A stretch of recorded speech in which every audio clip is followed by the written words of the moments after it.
Hello, hello. Let me move some of this.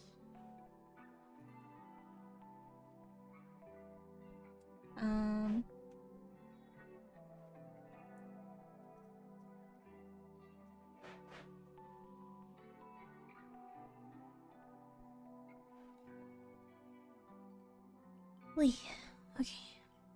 New. Hey Tojo, hey Prodigy. Let's see what we have left. Hey Lux! Tier 1 for 35 months! What an anniversary. Hey Petito! We did this.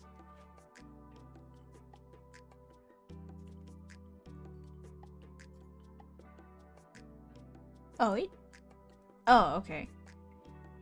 So I have a guy to do from this one.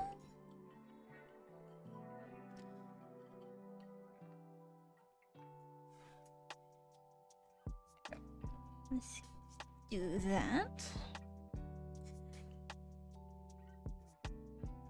We're gonna see how fast we can do this.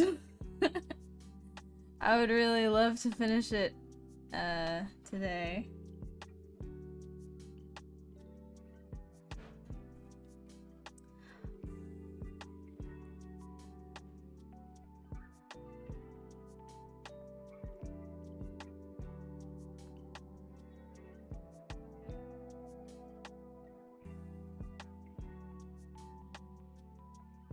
Hey Peach.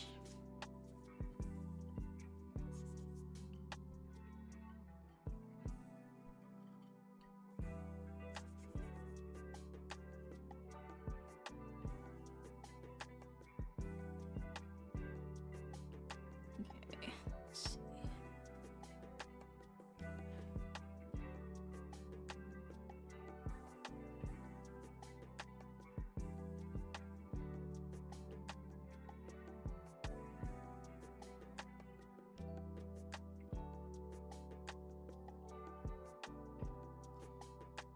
Hey Cyberberg. Hello, hello.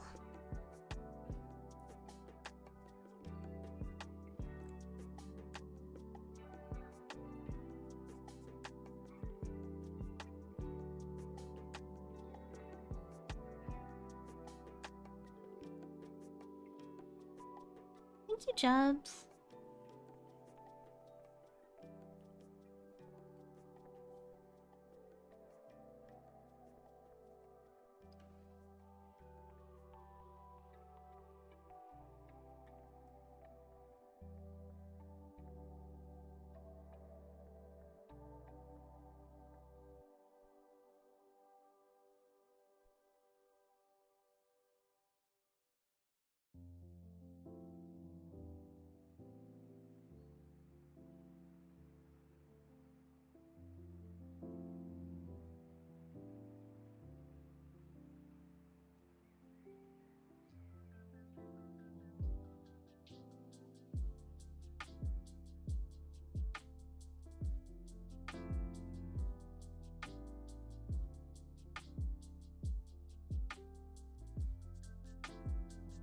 Oh.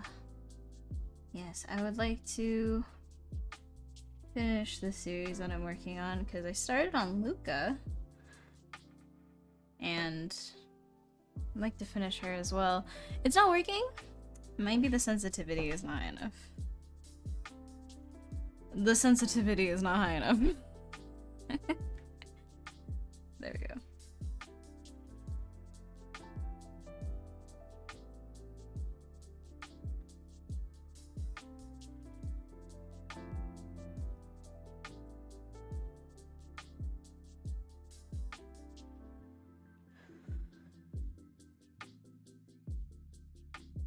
We're going to try. We might not finish all of them completely, but I'll do my best.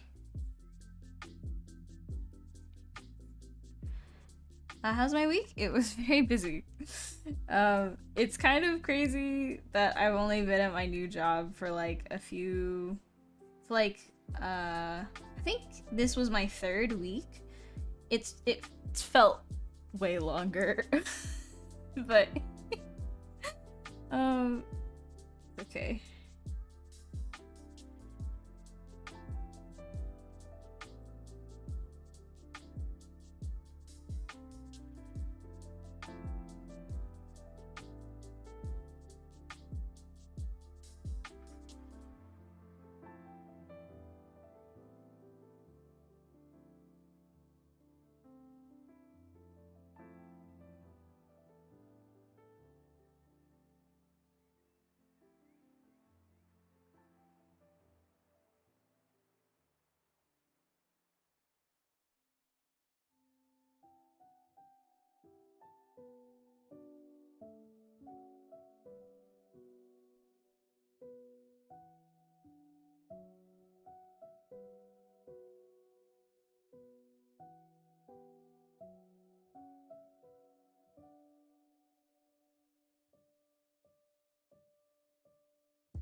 She's hiding in my Wi-Fi?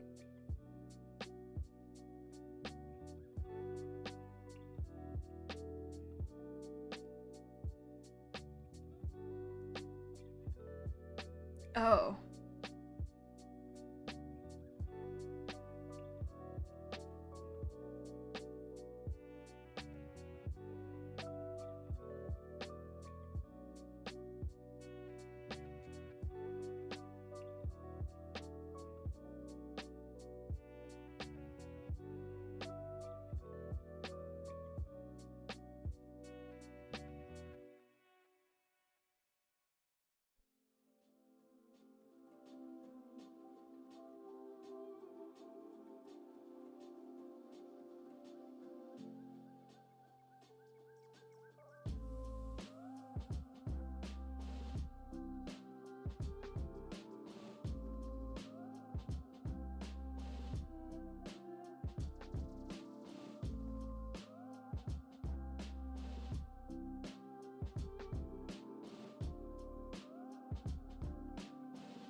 Are you a Vocaloid person? I feel like we've never talked about Vocaloid. Unless you just, like, know a lot of facts about it.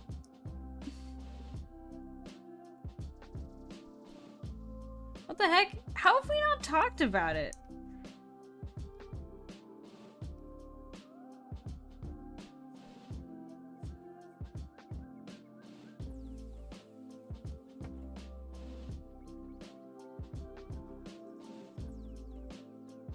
What the heck?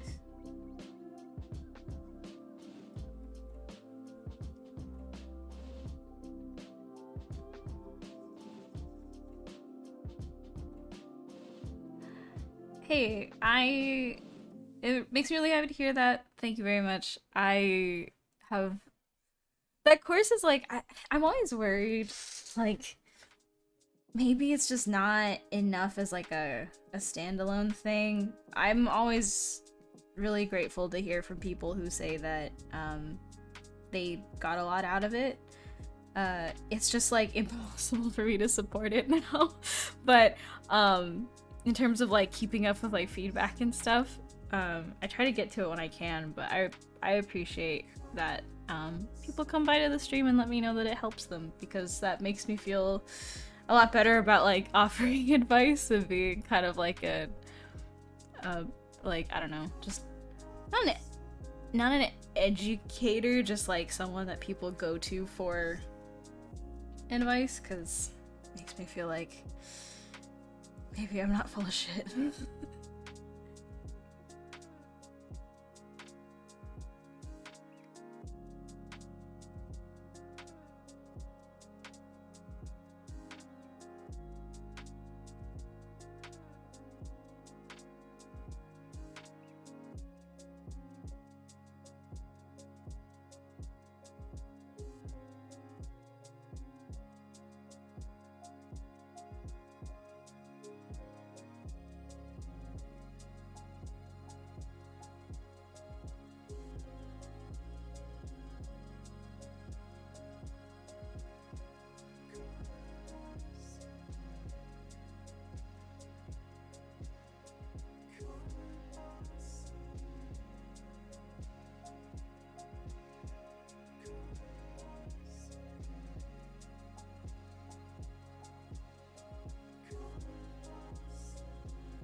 God, that video. I I can't every time like it comes up, I'm just like, oh god, that it was so awkwardly narrated. I hated having my face on a camera, like on camera, on screen. It was just so uncomfortable. Like, me talking to people on stream is just so much better than like, I don't know, even though the information there was obviously a very clean, condensed version of what I nowadays talk about, I still sometimes am just like, oh, if I can just delete that video from like existence.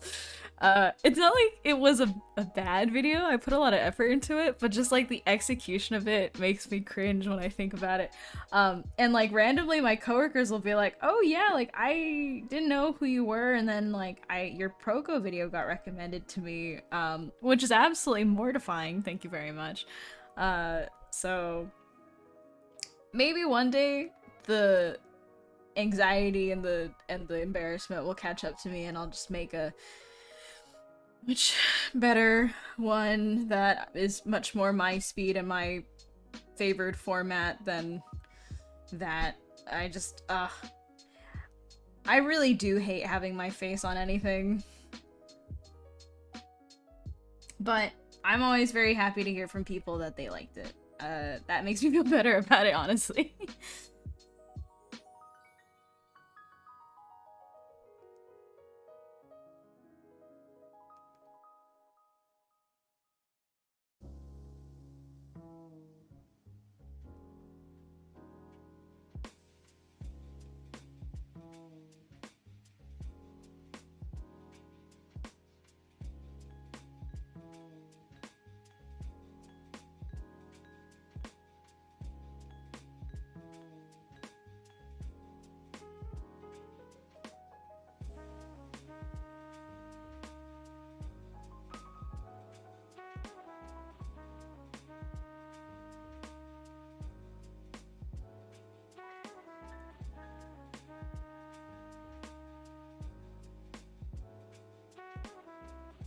I do not currently know.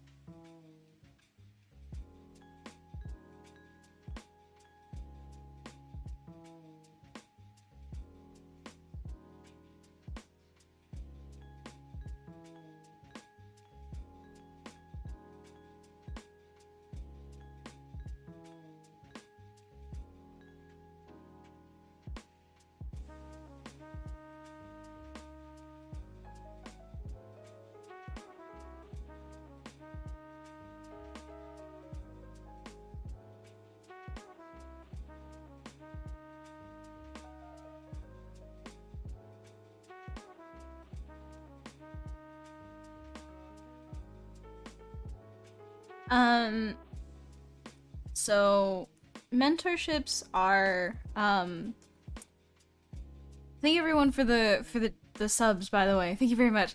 I've seen some of them and I didn't catch up. Basically mentorships are private, kind of like more personal, uh like courses, educational courses. They're often catered just for you, and it's where you get to meet personally with the teacher, and they will like kind of guide you based on your specific needs and your goals, as opposed to like the needs and the goals of like a class curriculum or whatnot. Mentorships are often a lot more individually expensive than like longer courses, and they're sometimes more planned than others. Like I know some people do mentorships through Patreon, where you can sign up to be a certain tier. Some of them are through like platforms. So I'm pretty sure like Brainstorm does like mentorships as well. Like you can sign up for like a term. But it is dependent on like who runs it. It's a just a way for you to personally get guidance from someone based on your own like needs and preferences. Junior LCAT right now, I was just thinking about who I want to be my mentor for senior report. Yeah, I could probably do it. I will say this, right? A lot of people send me like emails wanting me to like stay in touch with them about like responding to emails and stuff. If you set up like a meet with me, like say like, hey, would you have time to do like a call or something? Like I can set that as part of my schedule, and I could be like, hey, this time's blocked off. So if you want me to do that, like we could do that.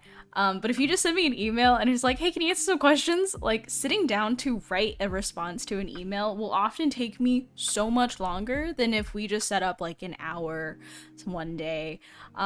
So if you want me to do your senior report mentor, because I know kind of I was familiar with how a lot of people were doing that in senior report, just like email me about setting up a time, and like we could do that, because I gotta be honest, I get such intense like email anxiety, because when I write an email it takes me like hours.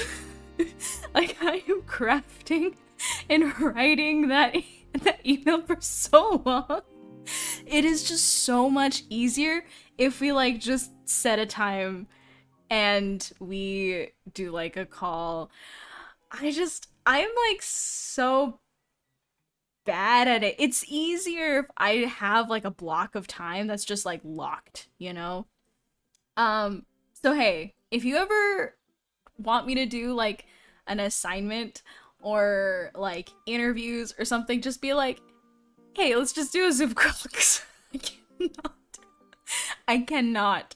I'll like, oh yeah, here, I have an email to do. I'll get to that like after lunch, and then I'll just proceed to never get to it ever again in my life. I'm hesitant to do that just cause like I don't know, I have a very specific voice that I write in, and it feels a little disingenuous if like someone else writes my emails, I guess, because I don't feel like I'm at that stage where I need someone else to write my emails.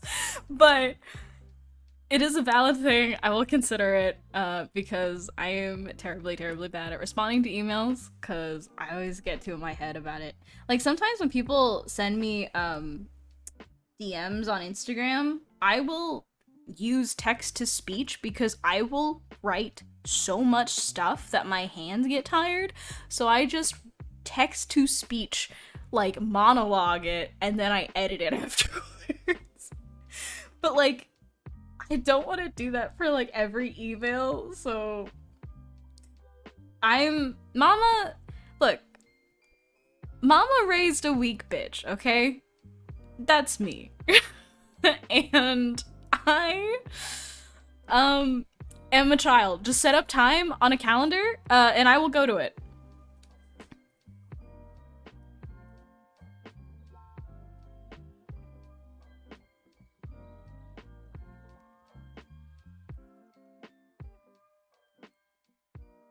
do ask me for like my availability, because my timelines now are very strict.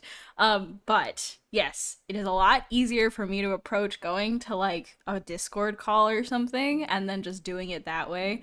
Um, yeah. So I guess future note for anyone who wants to ask me questions for assignments and stuff, so much easier if we just meet and talk about it than having me write my responses. uh if you corner me and I can't run, I will go to meetings. That's the way to do it.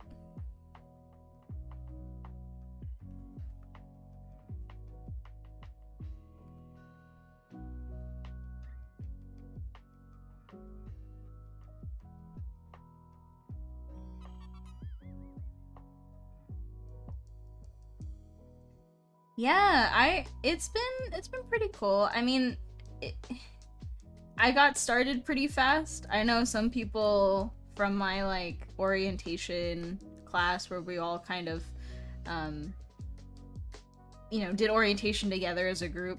Some of them have been telling me like, "Oh yeah, I haven't really started anything." And I'm like, "Hey, that's crazy." I feel like it's been like 2 months since I've been here. It's only been 3 weeks. But yeah, so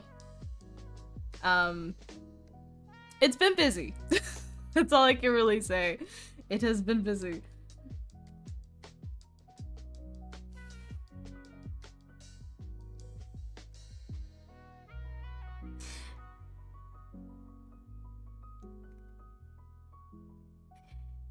I'm eating lunch with my coworkers, of the ones that come to the office, which are like a hot 5 amount of them. Yeah, Riot operates on a very like on a much looser like requirement for people. So yes, if you don't know, about at this point about 4 weeks ago, but not until I didn't start working until 3 weeks ago because I had orientation the first week, but about a month ago at this point, I started at Riot as a senior concept artist. I've not yet told anyone what project I worked on or what project I'm currently working on because it's part of R&D. So I'm going to wait to tell people what I work on. But yes, Riot works on a very like loose kind of on-site schedule. So especially because my team is very spread out across like there's an office up in the Bay Area, there's an office up in Seattle. We have some people working elsewhere in the world as well from other like contractor positions and Riot partners and stuff.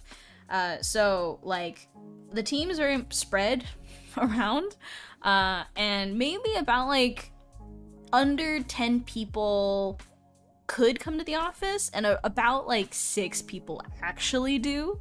And I've been going to the office a lot more often than I think a lot of other people do. So consistently there's about like 5 of us that maybe show up, and then one person that comes in a little bit during the week. But yeah, so it's a very loose thing. They had a much more strict kind of guideline I think before, but some people just kind of, they have families, they have houses, and they don't really want to drive or make the commute to work every day. And working from home is not bad because like all of our meetings are online, all of our events are online, so you don't necessarily have to be somewhere to be participating.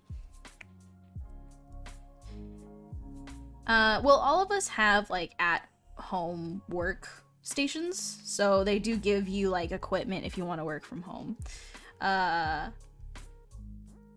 But honestly, everything is assumed at this point that if you're in the office, you still have to again take everything online in terms of like meetings and stuff. So it's really not that difficult to work from home, and you don't really even need to tell anyone about it because most of your team will probably be working remotely anyway, is kind of my understanding. But randomly people will come to the office because like the cafeteria has good food, or there's an event on campus, or merch or something. So, yeah.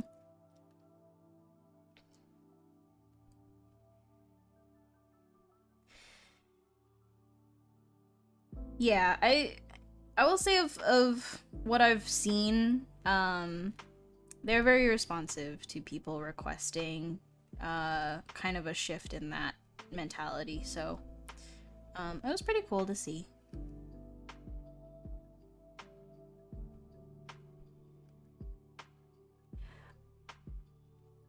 I don't know if I do. I I don't know if every like Riot person gets a a gun buddy to give. I thought it was just like Valorant people who could give that away, but even if I can, I can't because I haven't done the whole process, which lets you like quote unquote Riotize your account, where you have access to all of the Riot goodies for working there. Um, and I can't be bothered to do so because frankly, I don't even have Riot accounts on like any of their games.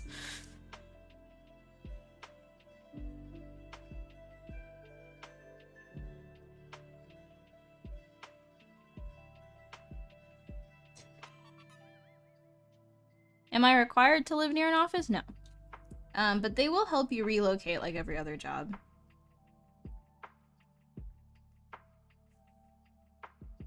It does depend on the job though, I think. Like I think there are certain things where they would like you to be on site to wherever you are like employed, because you know, like people who might travel a lot or coordinate events might have to live or relocate. Certain teams are very passionate about people like working on site with other team members, but my team, luckily, I already live relatively close to where the office is, so it's not a big deal for me. How does your job work? What do you do exactly as a concept artist? So, concept artists are kind of a they're a weird they're in a weird position because in a way they precede a lot of other major elements of production.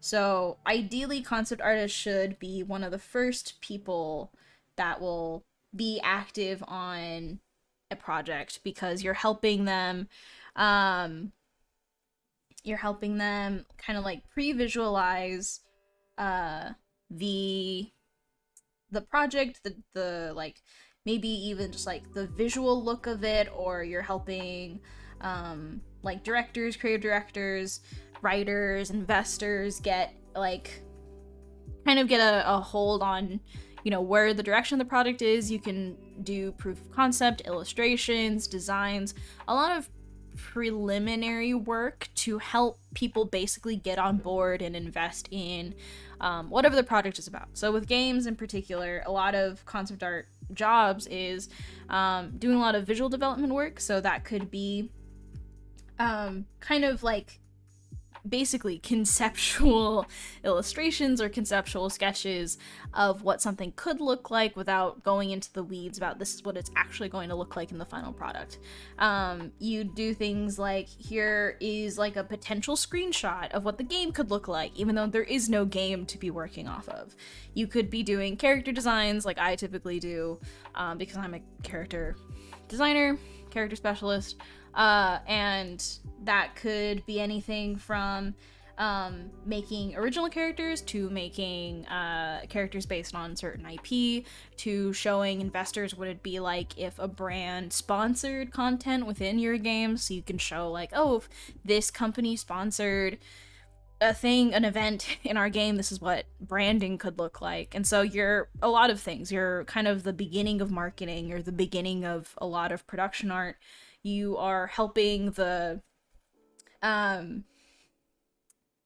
you're helping the rest of the team, I guess, visualize and kind of come to an agreement about kind of the more concrete aspects of a project.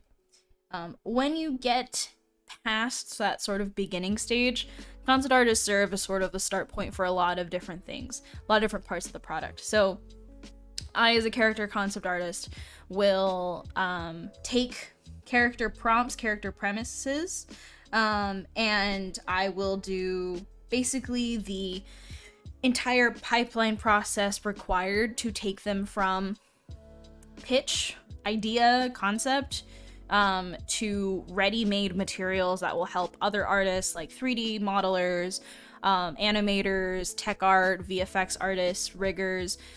It'll allow them to do their job to get this character into an engine, which will allow them to be designed by and worked with by game designers, who will then allow them to interact with the world, be playable, all that kind of stuff. I am in charge of coming up with the look, the movements, the first kind of like attempt at designing the objects for them, the props, their costume, their faces, their facial features, their body type, and then after that deciding and solidifying all of those elements so that artists later down the pipeline can then use my materials to make them tangible and real in the final product. So, as a sort of simplification of all of this stuff, concept artists are essentially the first attempt at solving a lot of these things, and then we turn into whatever thing people need us to be. So I've been asked to do marketing illustrations before because I'm the one who drew all of the characters, I've done all of their key art, I've been asked to double as the illustrator in times of deep need. There are also things like being the mock-up artist for game designers if they need to mock up a level, right? If they need to figure out like movement studies, if animators want feedback, if modelers want feedback, you are also kind of the person that they go to. So concept artists can be a lot of different things, but that's their main job, if that makes any sense.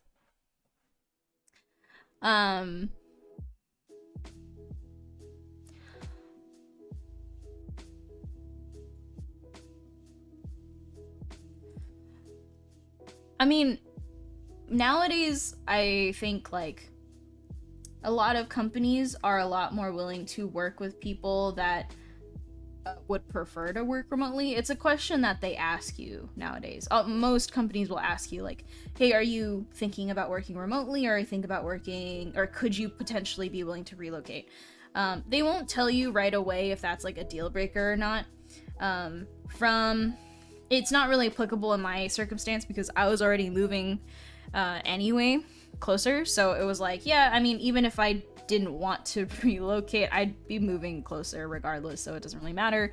But for some people, you can say like, no, I'd rather not relocate, and they'll decide, if they really want you as a candidate, if it's, or if you are up against another candidate who is willing to relocate and you aren't, they could decide that they'd rather have the person who is potentially willing to relocate, even if they don't need to.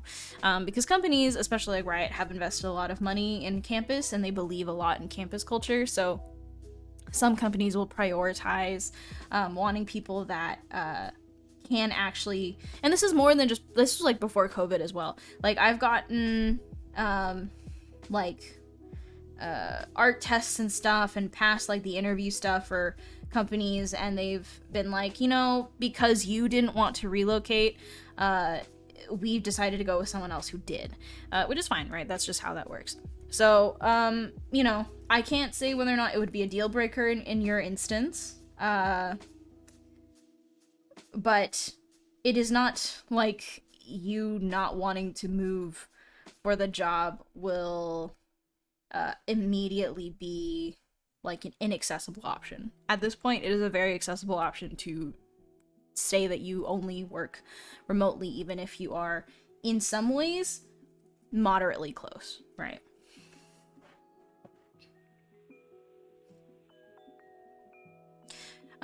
Do you know if you'll ever have to use 3D? Generally, once you get into a professional workspace, they don't it is nice if you know these things, but a lot of places that I've experienced won't necessarily ask you to work in programs you're unfamiliar with if they have someone else who could do it, right? And because my team has 3D artists, I don't believe that they will ever ask me to work in 3D. That's not to say that they'll never do it, it's just unlikely because they have experts who can do that. Generally, like, if they've hired someone who's an expert in that field, there's no reason why they'd ask someone whose job is not to work in that program to try and fumble their way through. Because time that you're spending learning something and being like a beginner at it is money that they're losing. So it's really ultimately dependent on if the company itself is in desperate need for you to step up to that, or if you yourself are willing to step up to that.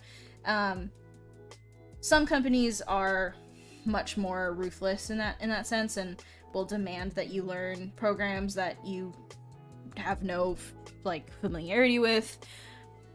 To my understanding, though, and to my experience, generally they don't want people who are non-experts messing in other people's sandboxes.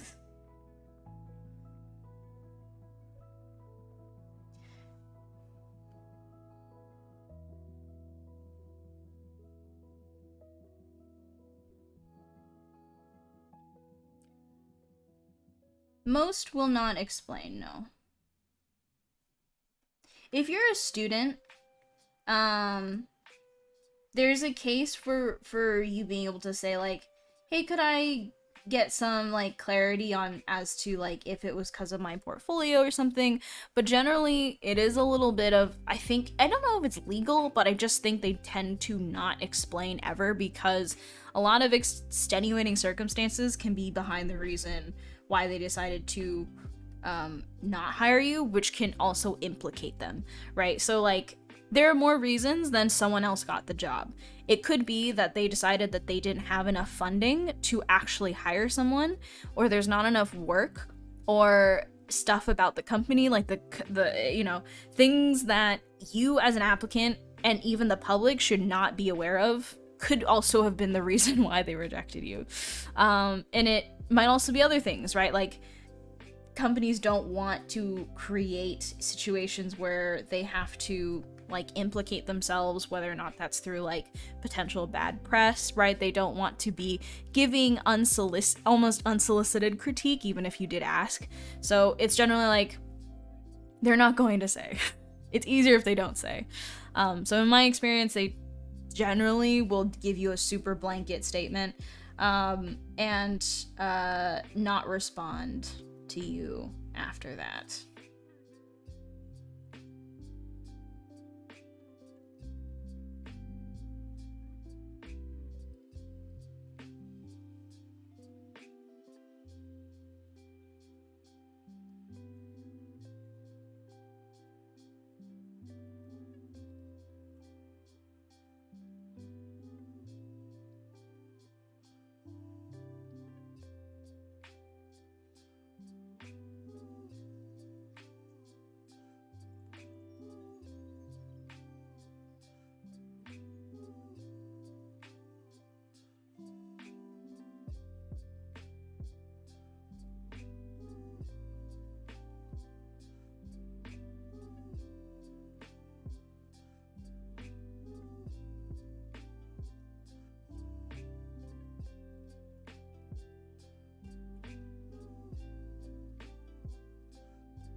I have not heard about Bumble since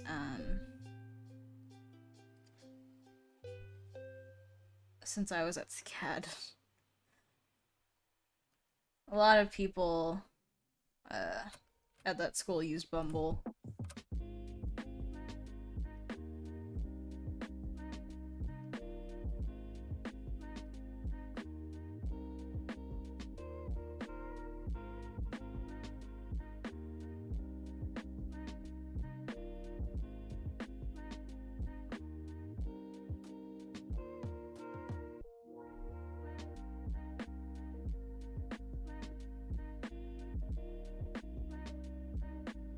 Am I having fun? It's been close to a month. I have been enjoying it, actually. It's been good, and I attribute that a lot to the team I'm working with. I think everyone's been incredibly kind and very nice, and very helpful too. I'm very happy with the team that I found myself on. But the work is for sure very a lot more stressful than a lot of other jobs that I've had. So I think time will pass very quickly.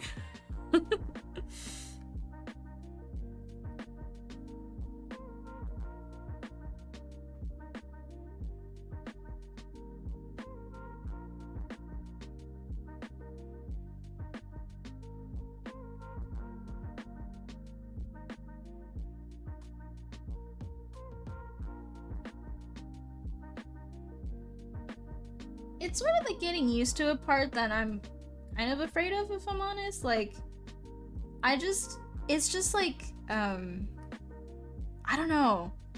I feel like every week just suddenly ends, you know? Like, I'm so focused on the thing that I'm working on, which obviously will change in terms of like how stressful it is and whatnot. That like, but every week is just I'm so focused on what I'm working on in my assignment that by the time it's like Friday, I'm like, oh god. It's what do you mean it's Friday? What do you mean it's almost the end of the sprint? What do you mean it's almost the end of the milestone? Like it's been a very strange, like weird not rush, but also like sudden like, oh, I've hopped on this train and it's on fire sort of, but like just because it's kind of it has to be. But I'm also of the mind that I'm like, okay, I guess I better start like shoveling coal or whatever, like let's get this train moving faster. And it's been a really interesting transition just because I personally in my professional career have never been at a company as high profile, I think, as Riot, and so there's a part of me that's still kind of a little bit like, oh god, it's like this company's huge and there's so many people here, and this is like a real actual like company with hierarchies and stuff, and I am not used to that. So it has been really strange, honestly. Um, but as you said, I will get used to it.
Professor P. Welcome, welcome.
I think that's oh god. I think that's it.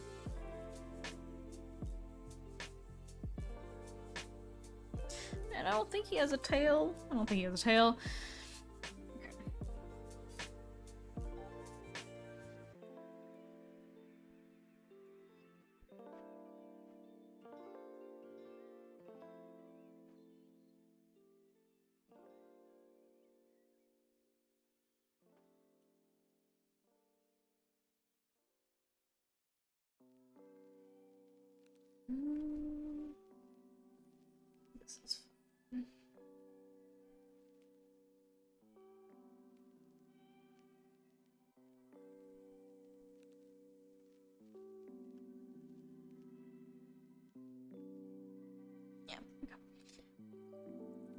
Cool, cool, cool.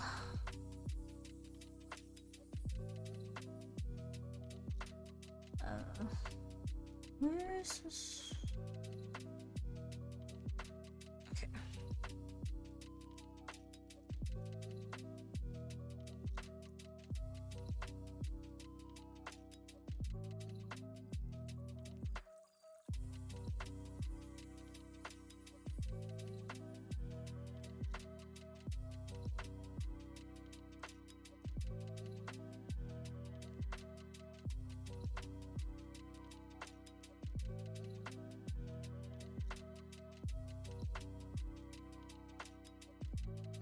The foray is done.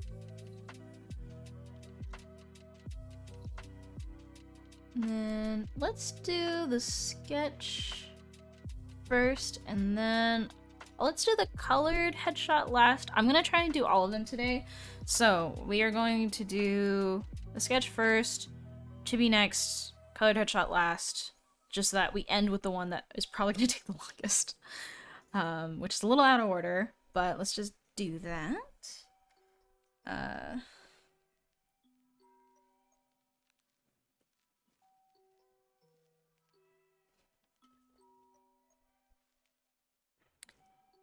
see, her sword, okay.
When you have an idea of a crazy perspective pose in your head and you draw it out, how do you go about finding the perspective and horizon line that the pose is in the back is in to then add a background? Oh. Well, ideally, right, when you're drawing a pose that has like some level of perspective to it, you are with somewhat confidence, like you can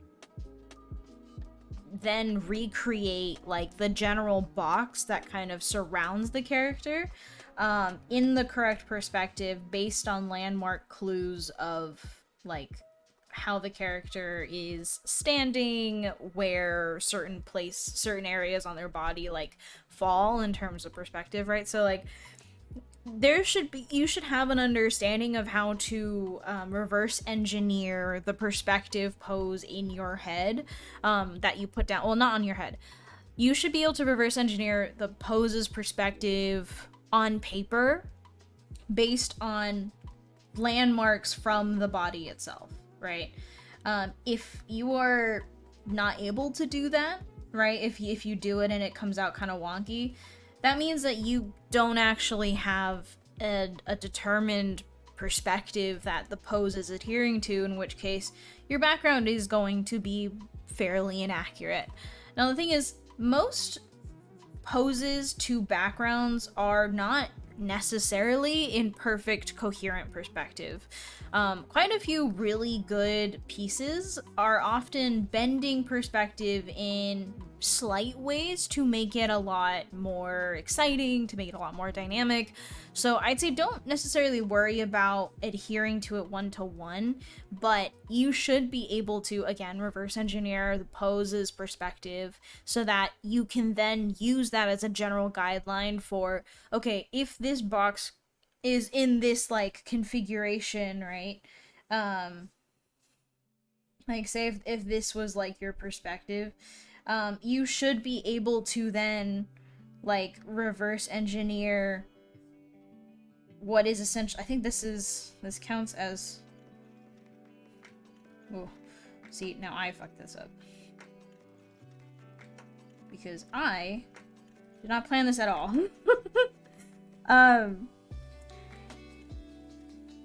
So if we were to use this as an example, we would not use this as an example actually because it's terrible. But if I were to use this as a perspective, right, as the main filter for it, then you can work back from this box that I so poorly created. And then, you know, you can then say like, okay, well, maybe if, I think they're all pointing different directions. You know what? No, don't actually use me as any kind of meter for this. Today's not the night for me to talk about perspective. But yes, I say use that as the general guideline and then just do what looks best, really, is kind of just how I approach it. If things start to like warp themselves, generally if you are unable to see it, like catch it by eye, and people who take a look at your piece don't seem to catch it by eye, then it's usually okay. Hey, there's a reason why I draw characters and not environments, right? Sometimes people ask me questions and I'm like, I hope you're ready for the most like level 2 answer. Because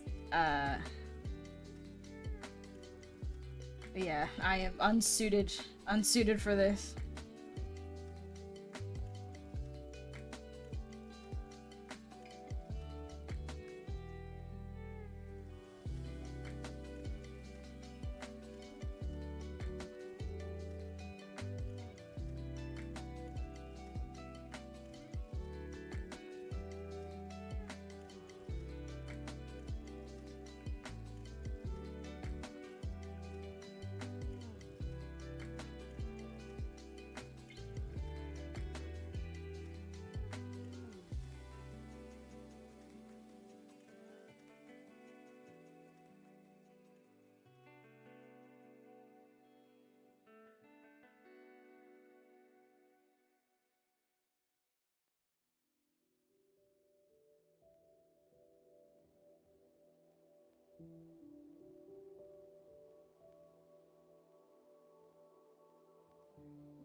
Oh, yeah.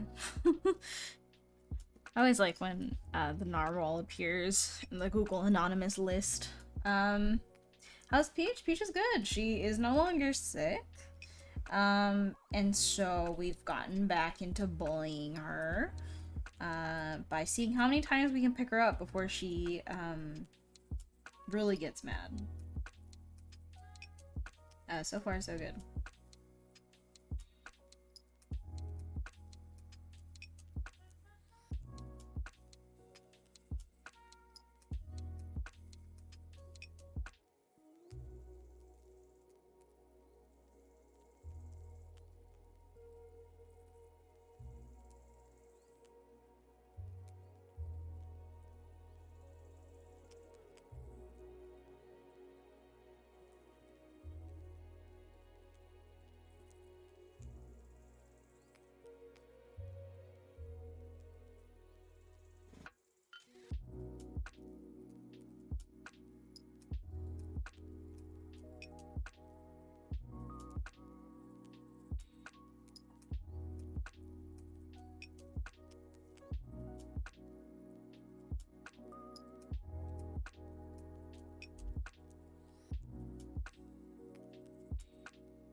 What sorts of programs do you draw within Riot or any other company? Is there a set program the team requires, or is it more of a free-for-all? So, let's see.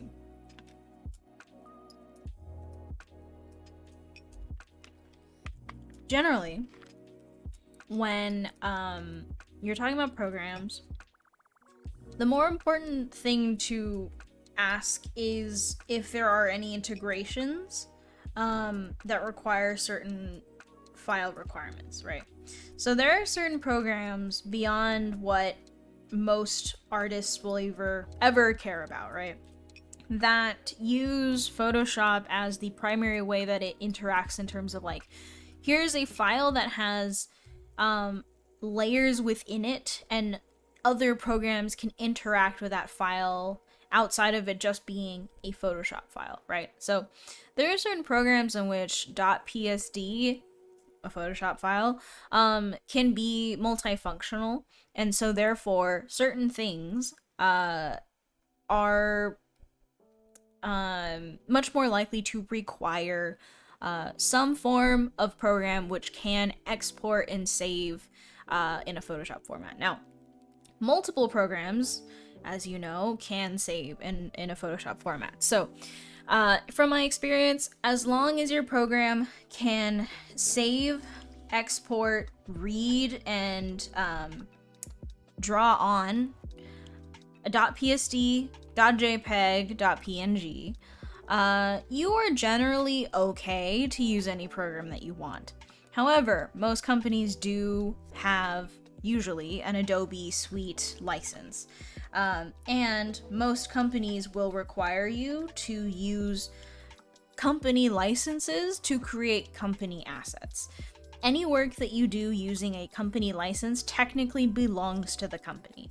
Anything you draw during company time belongs technically to the company. So there's an unspoken rule of like, if you want to be drawing things that are relevant to your work or assignment, there is a very tight security thing about only using company programs, approved licenses, in order to create that media. Now, that isn't to say that if you do use other types of programs, they're going to like charge you or chase you down or whatever.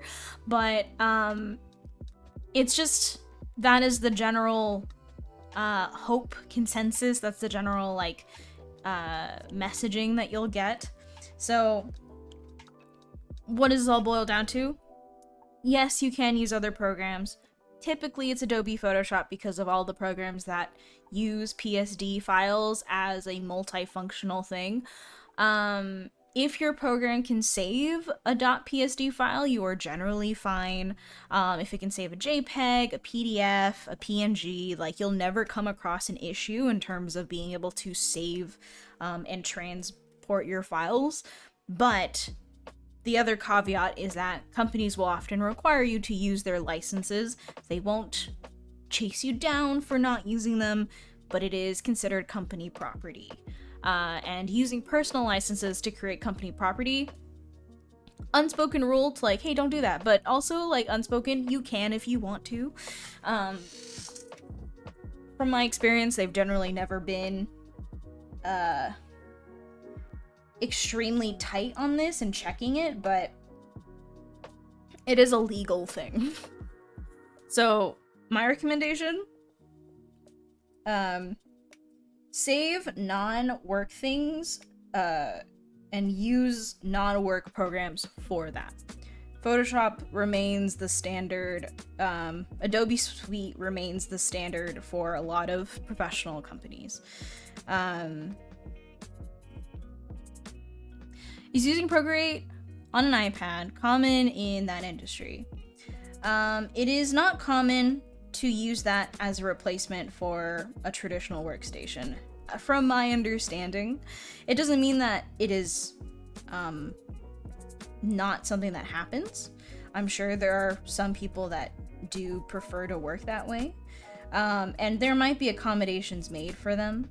But to my understanding, that is essentially using personal property to create company assets, which again falls into that thing of like, technically they won't come for you if you do that, but it is a legal issue, potentially, to have company assets on personal property. So, there's that thing. Can you do it?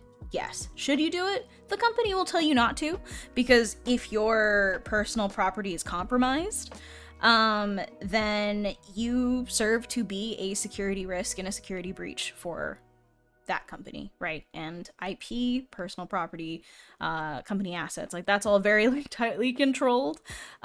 So my recommendation, save personal programs, personal property, for your own work, and try your best to use company licenses, company programs. Often that means Photoshop for illustrators and concept artists.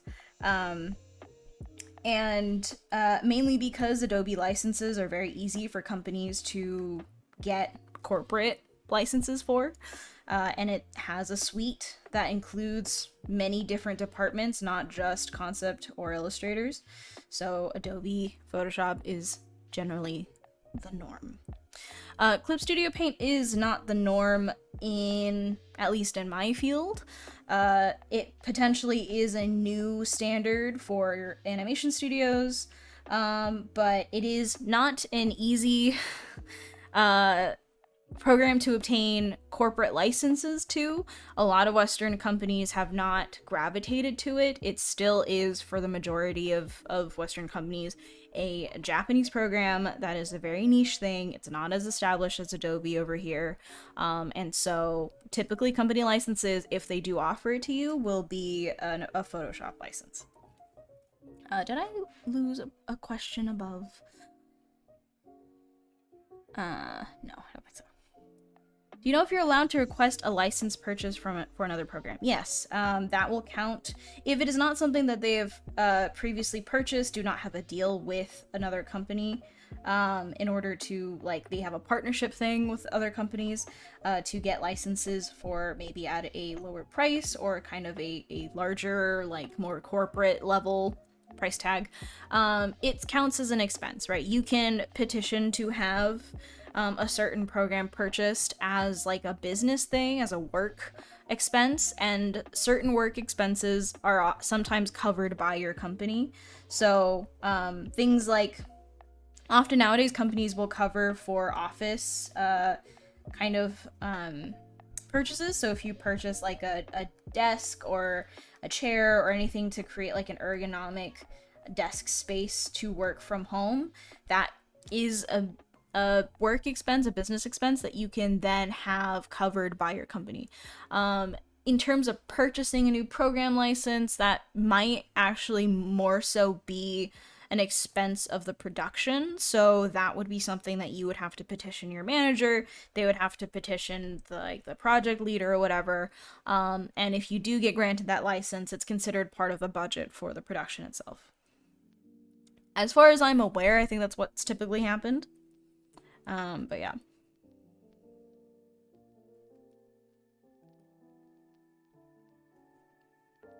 I'd say the Adobe Suite is very good to know. It's very common. It's not to say that you can't, again, create your work in a different program. No one's going to reject your application because you use like Paint Tool SI or Clip Studio Paint or something else, or Procreate. But this is generally the, I guess, stance towards it.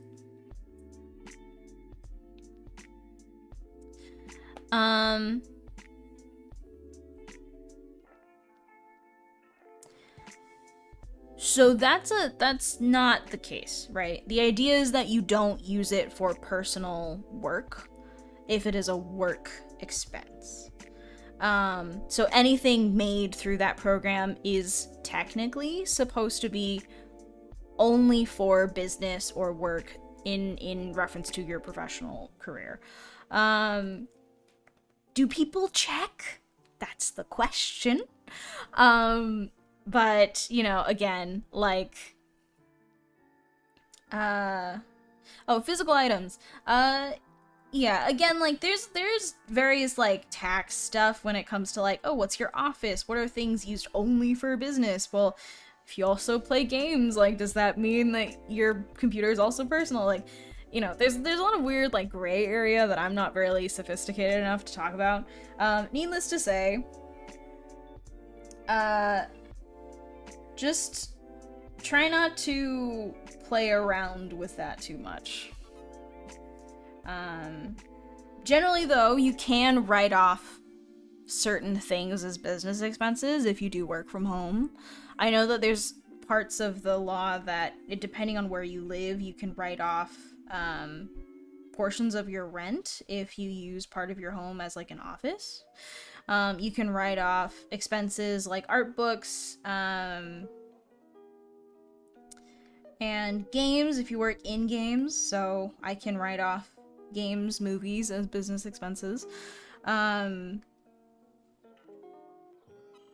know, stuff like that. I do have a computer provided by work. I also do have a personal workstation. You have to declare a certain portion of your house the office. So it's a weird thing. I never did it because I could never like figure out how like make it work. But it is possible. I have heard of people doing that. And by like, that's a personal tax thing, right? Your work will not cover your rent physically. Like that's not an expense report that you can give them. But it won't be. You could potentially have it as a tax write-off if you want.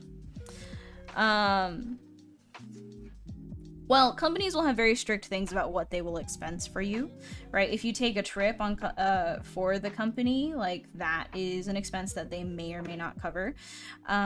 If you are like there are certain like benefits or funds pools, in which case like they will determine like, hey, if you purchase anything that has to do with health or fitness or anything in terms of like wellness or whatever, like here's a fund for that. Here's a stipend for like, you know, if you purchase anything for work office stuff, specifically furniture items, this is like a stipend for that. It really depends on your company and like what they're willing to do. I've worked at multiple companies which have offered things that will help you purchase better items for your office because working from home is a lot more popular. And that will be not necessarily like they'll cover it, but just like they will give you a certain amount of money extra on top of your paycheck for you to buy a certain amount of things per year. So like you have a maximum amount of a couple $100s to then cover whatever, like if you want to buy a new chair or something, you can use the money that that offers you to then purchase like that kind of stuff. So using Clip Studio Paint for other client work is fine to use for freelance. I mean, like, use whatever program you want. Like, it does not really matter. The reason why I was explaining it was because the idea is that you have to be prepared to have your work be required to be in certain file formats, to potentially have to use programs that the company has licenses to because your work, whatever work that you do for the company, belongs to the company. And so better to not mix personal work and company work. If you work freelance, no one gives a shit, right? Do whatever you want, use whatever program you want. Even when you do work for a program in-house or work for a company in-house, people have used different programs. What I'm saying is primarily just they might ask you to use Photoshop. They might ask you to send files in certain formats. Just hopefully your program can handle that, right? Some of them will say like, hey, we need a file in that's like going to be able to be printed on a huge banner that's like 50 inches by 60 inches or whatever, and Procreate can't handle that. Well, tough luck. You still have to do it, right? So like, it's not so much that you can't work in Procreate, but if Procreate can't do the job, you have to be willing to do something else to make it happen. And outside of that, like, use whatever program you want. It does not really matter. If you get the job done, no one cares that you use Clip Studio Paint or Paint Tool Sai or Fire Alpaca for that matter, to make that happen.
How's my Friday?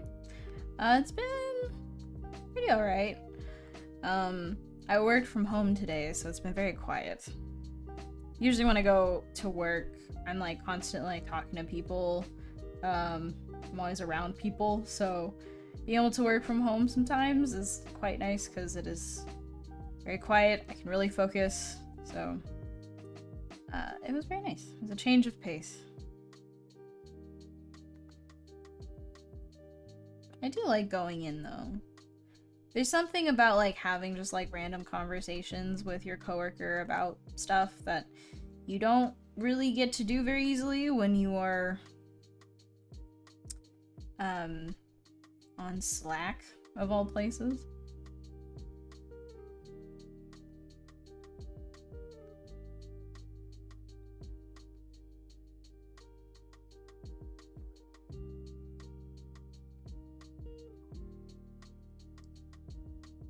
Do you find working around people helps your creativity? I think it's a lot easier to again, like have conversations with people. Whether or not that helps with creativity is one thing. I think working with people certainly helps you grow as a creative because you are constantly being put up against, like, you know, new odds, new assignments, and people can really help broaden your mind and your kind of like breadth of experience, or even like just even bringing in new inspirations to you that you would have personally never like become familiar with without them. So I find like working with coworkers to be incredibly like fulfilling. I do, especially if your coworkers are people that are very passionate about what they do, or very knowledgeable about what they do. There's nothing really that can replace, you know, things that they can teach you about their craft that will help inform yours. So I personally think that working with people is one of the more enjoyable parts about like working in production. It is pretty cool what you can learn about an industry, a process, a like philosophy, just by working with the right people. It can also be kind of like annoying because when you're constantly surrounded by people, or constantly like being asked questions, or constantly like in a state where you're, you know, you're having to stop what you're doing in order to have these meetings or whatever, it is kind of hard to focus. So I always tend to do way more work after hours than I actually accomplish during work. So it's a little bit of a double-edged sword, I suppose, but I do ultimately like it. I think it's very fun.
Can you tell me how to design big muscular guy muscles?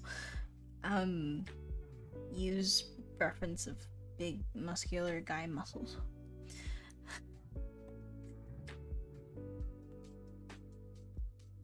Do your time. Put in the hours. I too have had to spend many, many days looking directly at extremely muscular, extremely oily men. Do the time.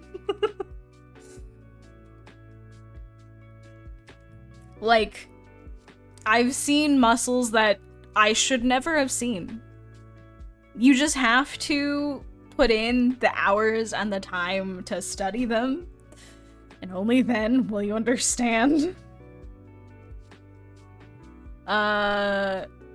how impressive it is that people like fully understand muscle structure to draw muscular men all the time. Because those men have invented, again, muscles that I have never seen.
I drew a lot of armor when I was working with wizards.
Um, I, it's weird. I just like go through bouts where I'm like, I don't think I have the emotional energy to engage with this, even though in my heart of hearts I know that I'm very excited for it.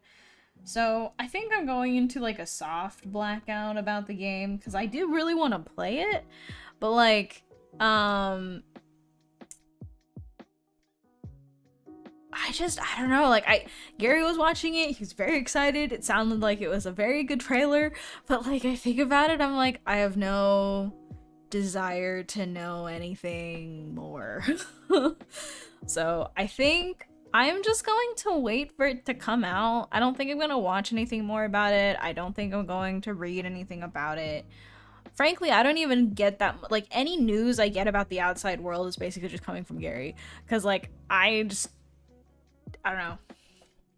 I'm very excited about it, though, and I will play it probably when it comes out.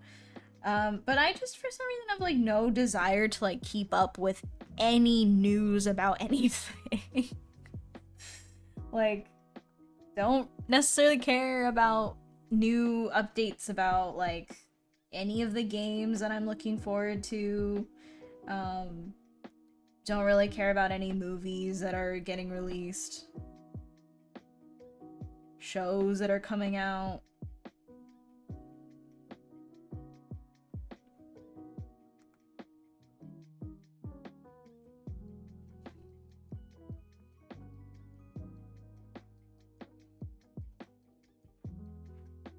Yeah, but it'll be good, and I'm very excited about it. How do you even color metal like armor? I've been trying. Um, well, let's see. If I go on Pinterest, am I logged in on this computer?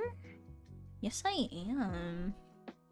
Very good, very good. Let's see. Where is my armor board? If I go by alphabetical order, I am by alphabetical order. So let's pick a good one. So here's the thing, right? It depends on what kind of metal you're working with. Because some types of metals, when you are looking at very polished metal versus burnished metal versus kind of like rusted and super scratched up, you got very different like finishes basically. But just to, I guess, prove a point, let's see. So I will have pictures of a couple different types of metal, and for some reason this does not let me copy paste this, so I'm just going to take a screenshot. Depending on what kind of metal you want to achieve, right? There are a couple different things to notice about this. So with metal that is extremely polished, there are extreme areas of light, which this needs to be smaller.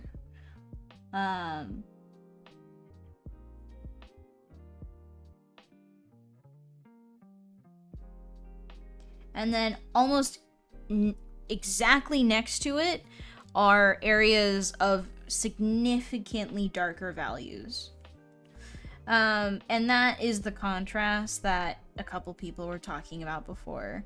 But beyond that too, there's things to notice where it's like areas of reflected light, reflected value, reflected color.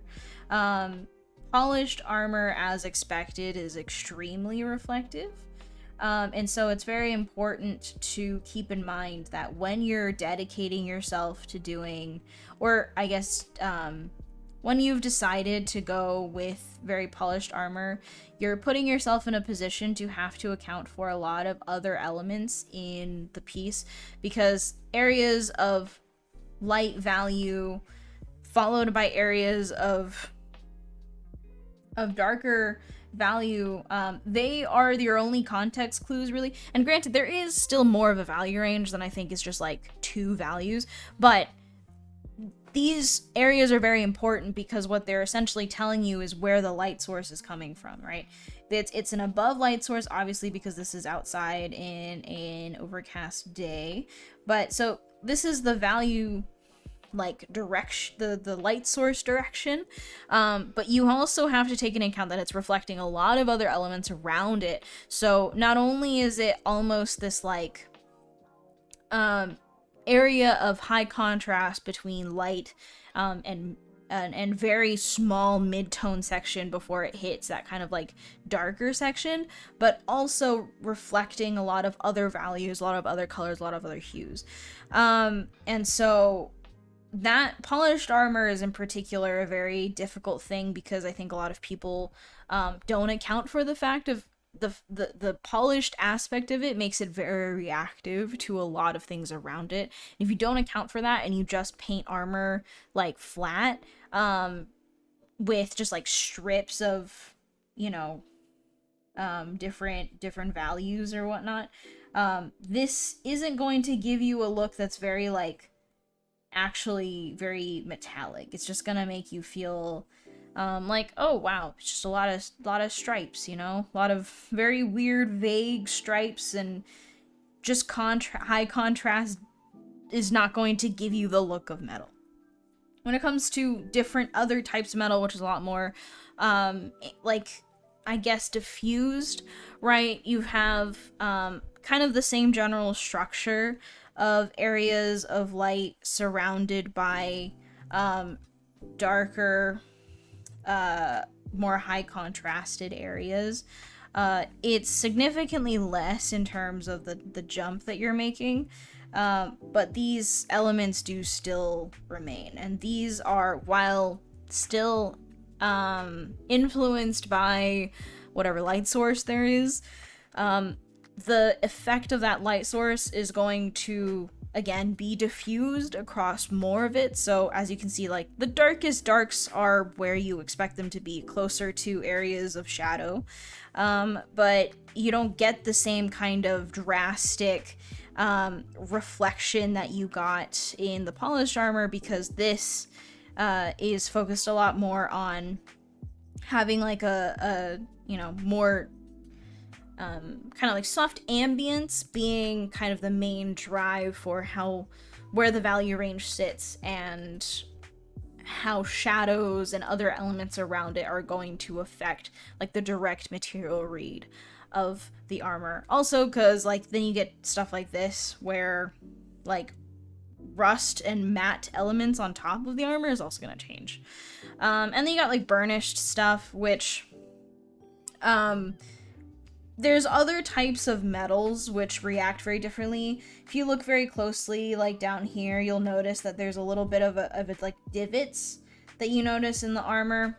Sometimes that'll be based on how the armor itself was constructed. Different types of metals are worked in different ways, and so it is important to also research the kind of metal that you're looking for to get the kind of look that you want, because even here there are elements of reflected, even if it's not super polished, there are elements of hyper reflection in terms of the sky is hitting the metal and it's causing it to feel a little bit more blue, but then you still have these like areas that are significantly darker in contrast, and that helps give it still that same metallic look without making it feel incredibly polished, right? Because that's a completely different type of like metallic finish.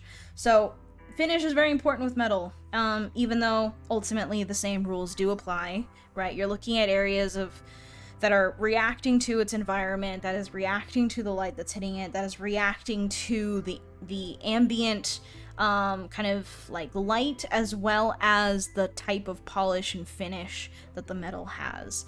Depending on all of those elements, how you approach armor will change, and so that's why, beyond giving tips about how to paint armor and metal, you should just go and look for reference, because no tip about metal is going to be better information than what you can learn from actually looking at different types of metal and how that's been crafted into different pieces of plate.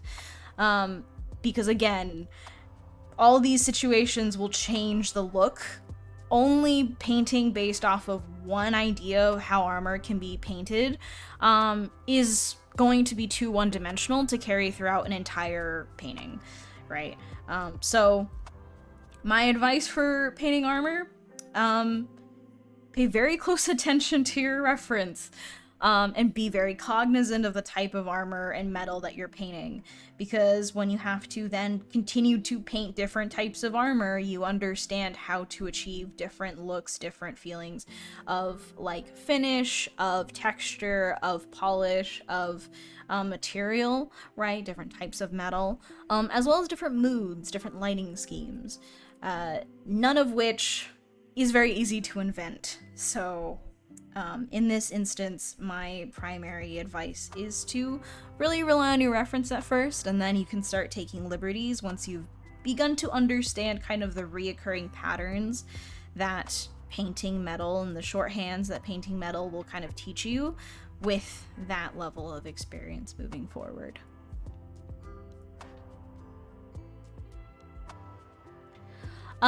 Look, despite my name,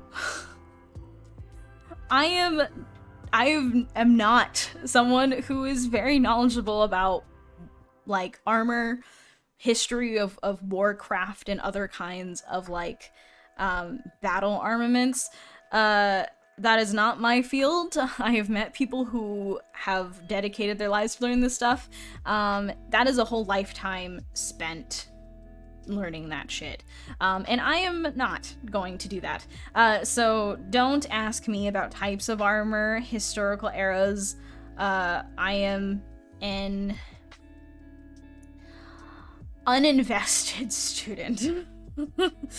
I thought I cared when I was younger about like learning more about armor, but I have always been far more interested in cloth and the technologies of cloth and fabric. So yes, this has all been a dramatic lie.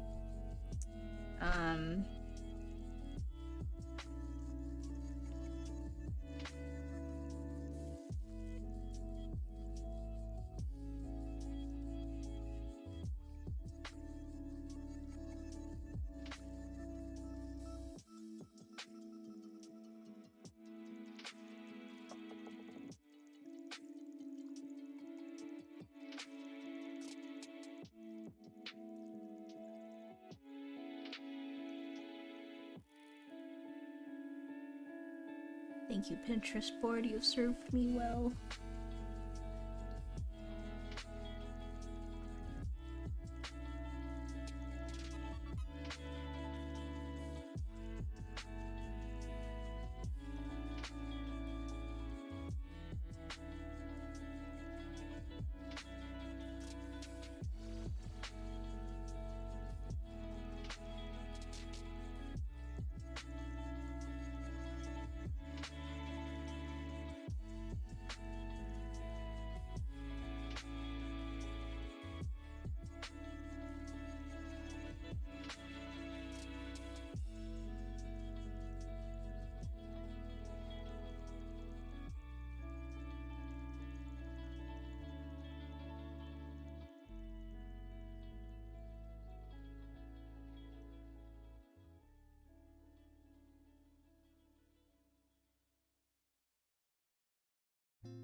I will finish these commissions, so help me God. That's how I'm feeling.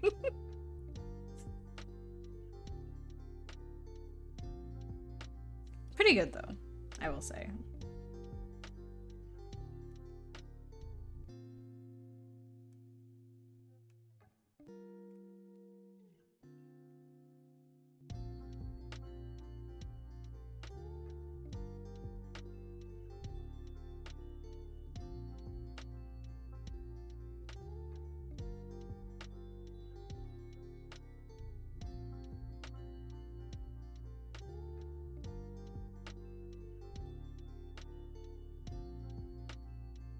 Um,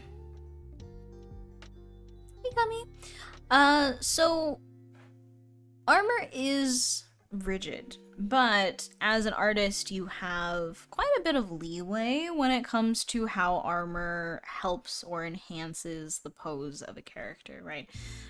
Generally, you know, again, I feel like it's like public knowledge now, but armor is quite agile. It's not super restrictive, but again, you are working with hard plate. So when it comes to making a character feel dynamic, it's all about using the hard silhouette of the armor to help enhance the look of the character's movement. Just because something is rigid and hard does not mean you have to draw it according to those physical standards. You can always softly warp how you draw something if it means that ultimately it helps the look of a drawing achieve something far greater than, you know, its individual parts. So again, like if you are drawing something dynamic but the things that you're drawing are not dynamic, warp them, make them smoother, draw them with lines that kind of swoop ever so slightly, allow them to kind of help you create the movement, but also include moments of hard edge, include moments where they break the silhouette so that it also feels as if they aren't just like rubber pieces that bend to the body, right?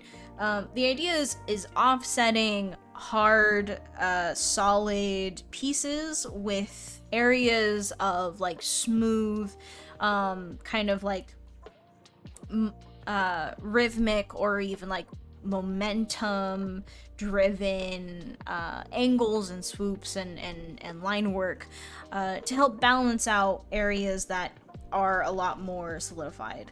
And finding that balance is going to help you kind of manage like what parts of the piece are meant to create like that sense of rigidity and what parts of the piece are meant to help you maintain that like dynamic movement, I guess.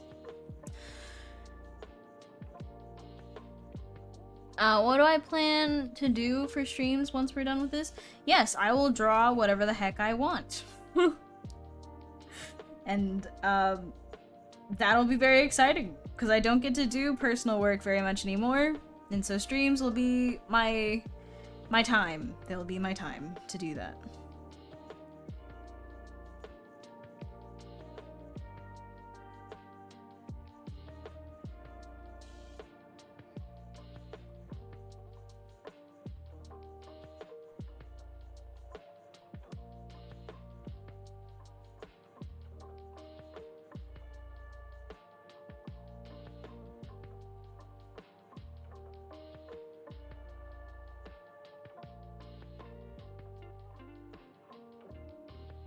Do I like to draw traditionally or only digital? I do not have very much time nowadays to draw in a variety of mediums, so I primarily draw digitally, which ultimately I think I'm the most comfortable with, but I do enjoy drawing in traditional mediums. That is how I learned how to draw, and someday I would like to have the courage to pick up a pencil or pen once more, but that day is not now.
Do I have a favorite traditional medium?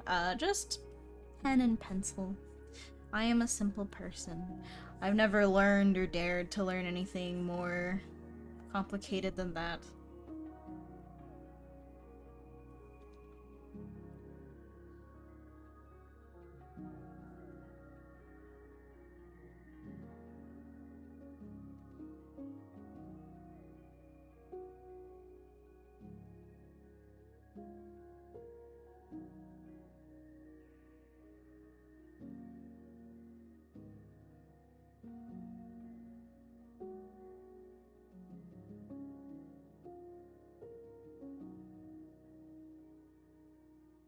I don't think she has like a cape or anything, right?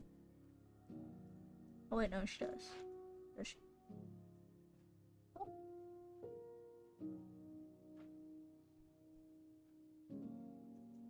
She does! Because every good knight has a cape. And where there's a cape, there's a good compositional framing element. It's the only reason why to put a cape on any character is because whenever you have to put the character in a pose, the cape will fill in the space that you did not fill in yourself.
You know that like watercolor is one of the most difficult mediums to use and then master, right? And you do know that I have very little patience for because I am an old dog, but you can't teach new tricks to. So tell me, do you think that in my life I have ever fully enjoyed watercolor? Based on my personality, my astrology, my signs, my horoscope, I am fundamentally opposed to watercolor. Despite being a water sign. No. I mean, in my life, I have always fought with watercolor as a medium. As much as I would love to get into it, that is, like, definitely something where I'd have to take the time to learn it, and, it would be a whole thing. That would be a whole damn thing.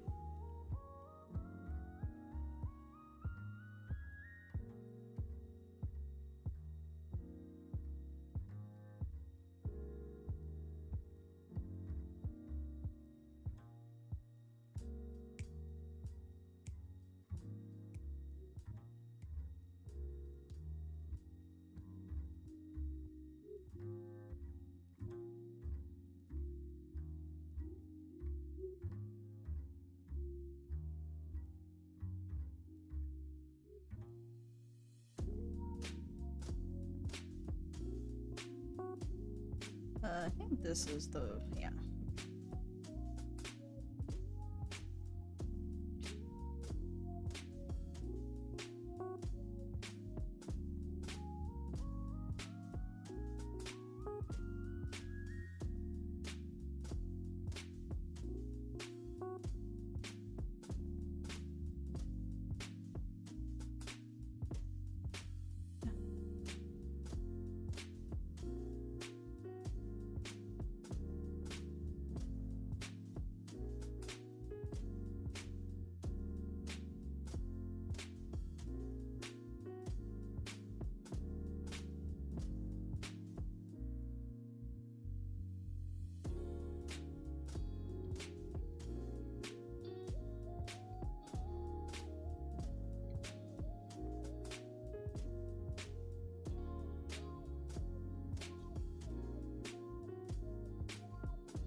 Oh, and let's do the chibi. This is all done.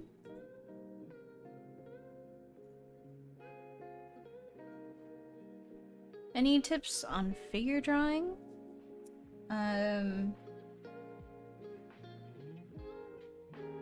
You don't have to draw the figure exactly. Sometimes figure drawing can be just as helpful when you are merely doing an impression of it based in your style, but you're taking very specific pointers from the figure, such as proportion, or maybe a very specific way that a certain cloth bunches up. But you don't have to copy the figure one-to-one to get something out of it. However, you know, there's always two sides to that kind of advice. Some people will just go in and they will just like never actually learn anything from a from a figure drawing exercise. But sometimes, if you are like me, you will overthink figure drawing to the point where it is incredibly boring and kind of tedious and exhausting to figure draw because you are so worried that like what you drew was proportionally inaccurate or you know, technically just like wrong in every way when it doesn't really matter. And sometimes it's good to just figure draw and interpret the figure in whatever way you want to. But it does kind of depend on what it is you're trying to do. So if you're trying to learn something specific, you know, gear your figure drawing exercises towards that and not towards like trying to do absolutely everything. Like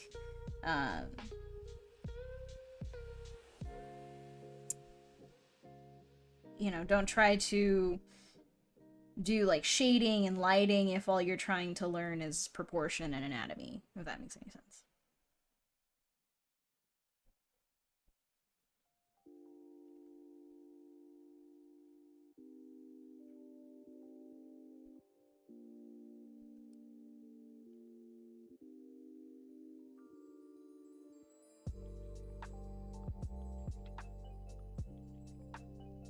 I do the last one.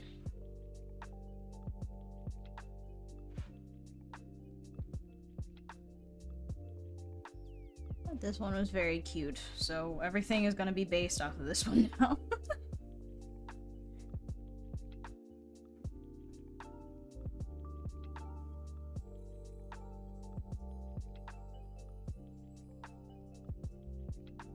Did you learn to draw without an undersketch, or have you always drawn that way? I have gotten to a point where certain things, like characters, no longer require an undersketch because I have drawn them so often and so frequently that I am very familiar with what is to be expected when approaching a figure. Apologies for using the same analogy because I am uncreative and cannot come up with a different one. I describe this very similarly to learning how to write. When you are first learning your language, you are shown pictures of how to draw letters, and you copy the letter by having a guide right next to it. You sketch it out, then you learn to draw it more confidently. Then you start learning that those letters have meaning, right? You start learning how to apply them to bigger things like words and then sentences, and it eventually evolves to a state where you can write and talk about complex, abstract ideas. But at that point, you don't need a guide to draw the letters. That's how I describe drawing without a sketch, right? At a certain point, it no longer becomes the problem. It no longer becomes the main thing that you are worried about because you've done it so often, you have a grasp of it, you have a very specific style of approaching it, but that doesn't necessarily mean you need a guide every time. But your problems have now expanded. They're bigger now. You're not focused on how to draw the letters, but you're focused on what you can say with a combination of those letters. And so that's how I describe learning to draw with an undersketch. It's not the fact that I meant to do it this way. It's a byproduct of the fact that I've drawn characters for so long, that I've been interested in character design, that this is the thing that I've spent my whole life doing, that at a certain point, certain things don't need an undersketch for me to be able to draw them. That isn't to say that I don't use undersketches or guidelines ever. I do, especially when a pose is particularly complicated or when a piece of perspective or a composition is a little bit more difficult. But for the average drawing where the pose is relatively simple or something that I can logic out, I am much more comfortable using my own tool set and challenging myself to do that without reference. And it is also just a lot more fun for me. But have I always drawn this way? No. I, like everyone else, chicken scratched and sketched and did everything that everyone else does and has ever done. But at a certain point, I realized that it is just a lot more enjoyable to draw without one. Do you think sketching with a pen instead of a pencil helps with this? Yeah, it can. I think drawing with a pen will sometimes teach you to fear things and be pretty,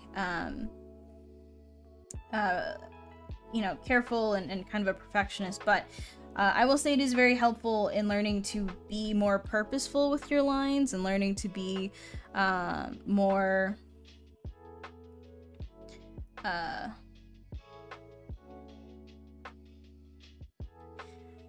purposeful with your lines and learning to be more determined and more thoughtful about how you place them down. So I think drawing with a pen is excellent for practice, but do recognize that it can make you very afraid and careful in a way that is actually counterproductive. And I've had to unlearn a lot of things that I learned when I did a lot of pen sketching. Letting go is a lot harder when you have had the fear of God put into you. But it's also just very fun.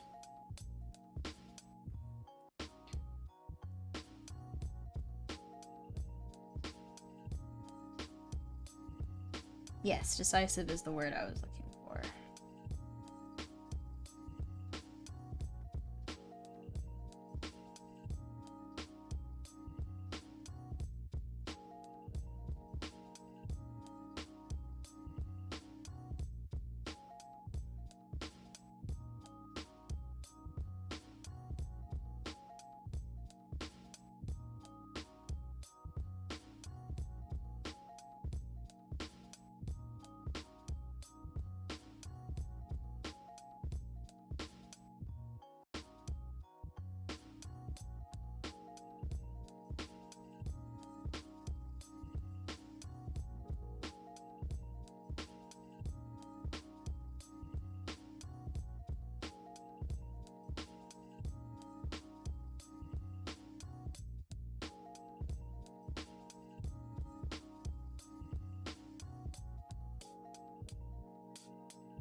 It's hard to say just because I haven't really taken any personal ones, but,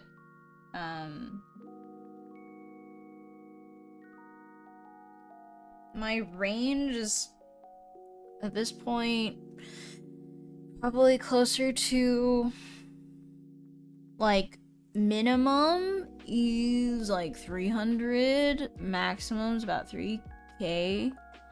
But it really depends on what I'd be doing. And that's just like personal commission rates. If I'm working professional commissions, like freelance and stuff, then that's like way higher.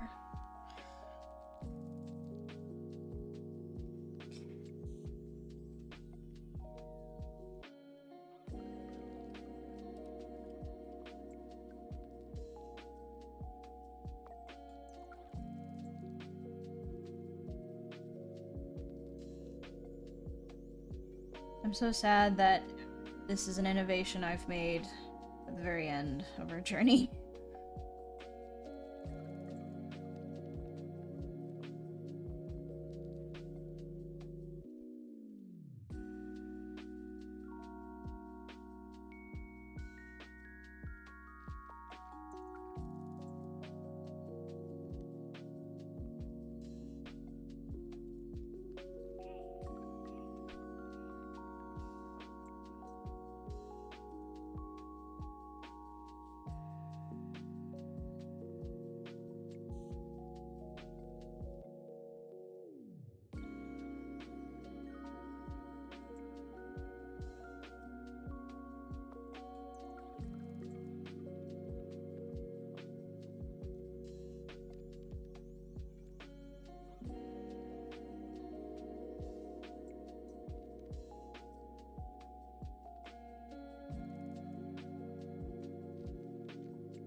This we save as a PNG.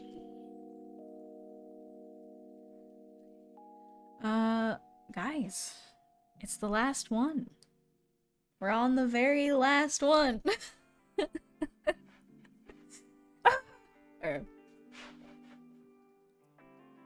So very close. So very, very, very close.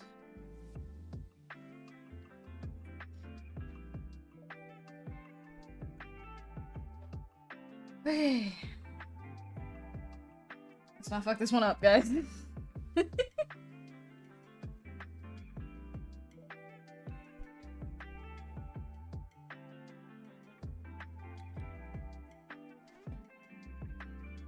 Final stretch.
So occasionally we will run charity fundraisers, and for those fundraisers, prices for donations will be available so that you can see if you do donate a certain amount what you might get.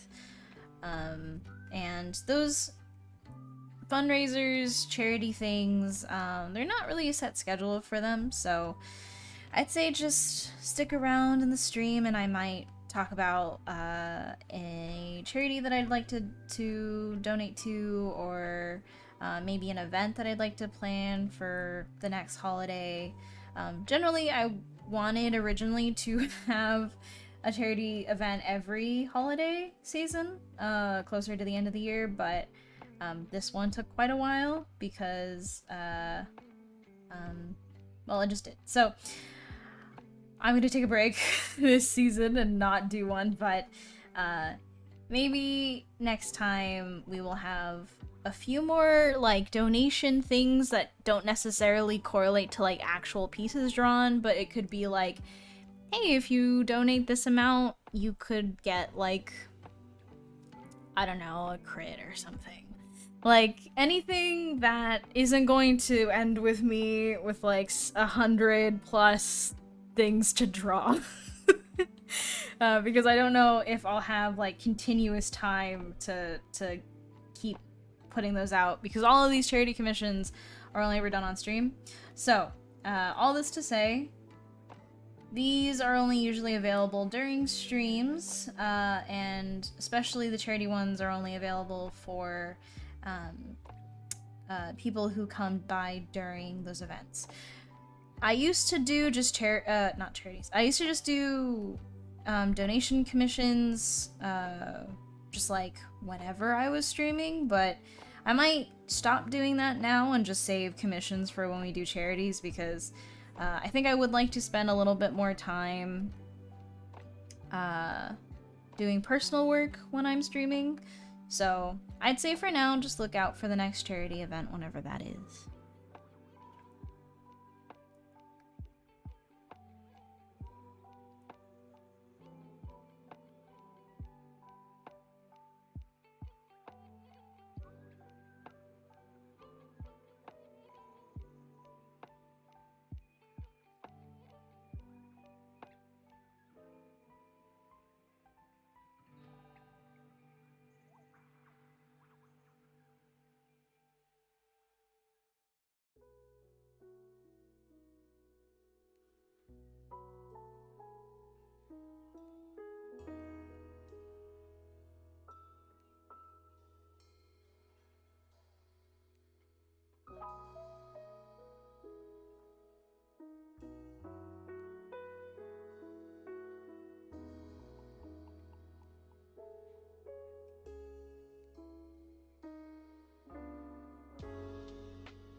Yeah, me and Tojo will talk about like things that we could do outside of just like drawing, just because drawing does take me quite a while, and I think there is probably stuff that people would want in exchange as like a thank you for donating, that we could do that's less time intensive, but still stuff that people would like. So we'll talk about it and see if we can come up with anything for the next time we do a charity event.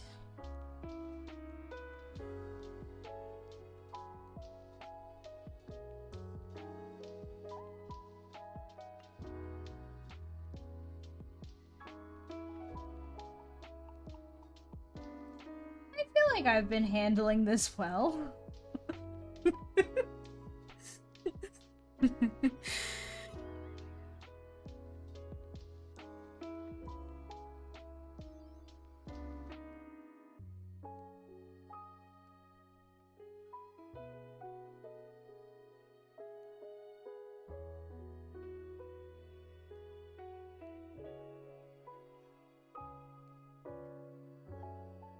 You don't listen to the nervous laughter. I think I've been handling it quite well.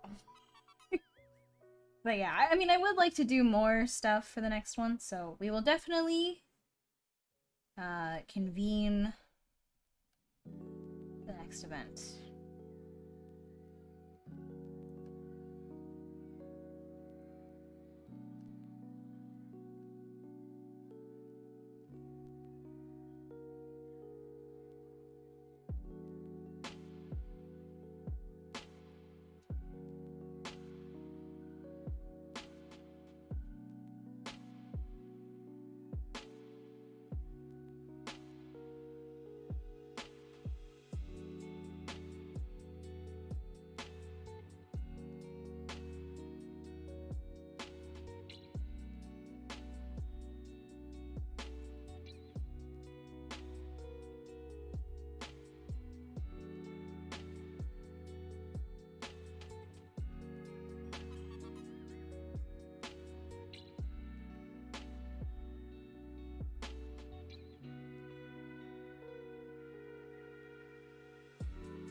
No, those are...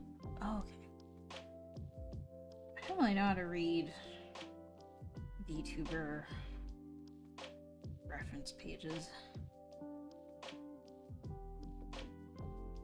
Sometimes because of how they stylize it on their model, it's impossible to tell what it actually is.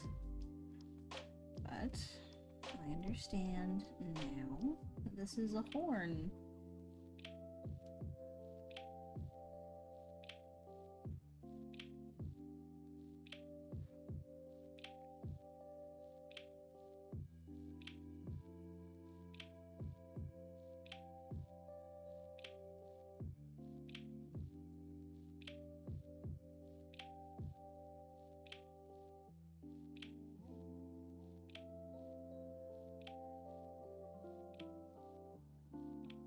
Nah, it's okay.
I think it'll be pretty fun to get back into personal stuff. I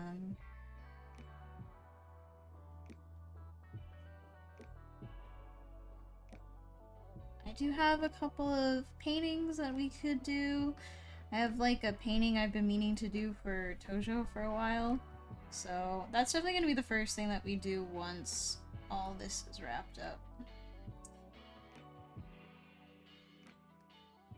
So I can finally work on it now. Hey, Potato!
Is this thing on her head? Enhance. Enhancing. Oh, okay.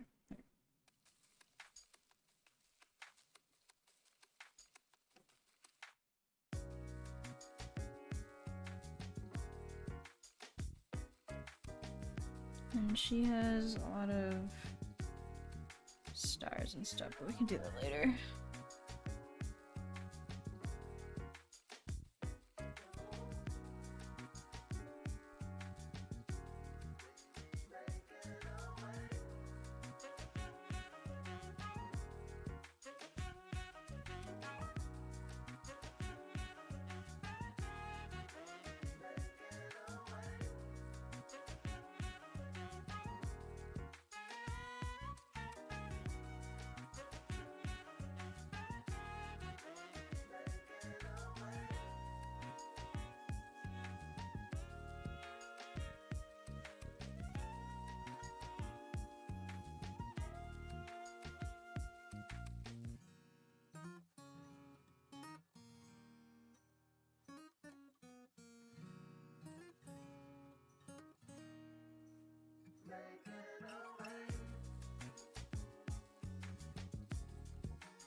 I'll just color pick them.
Indeed.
Queen.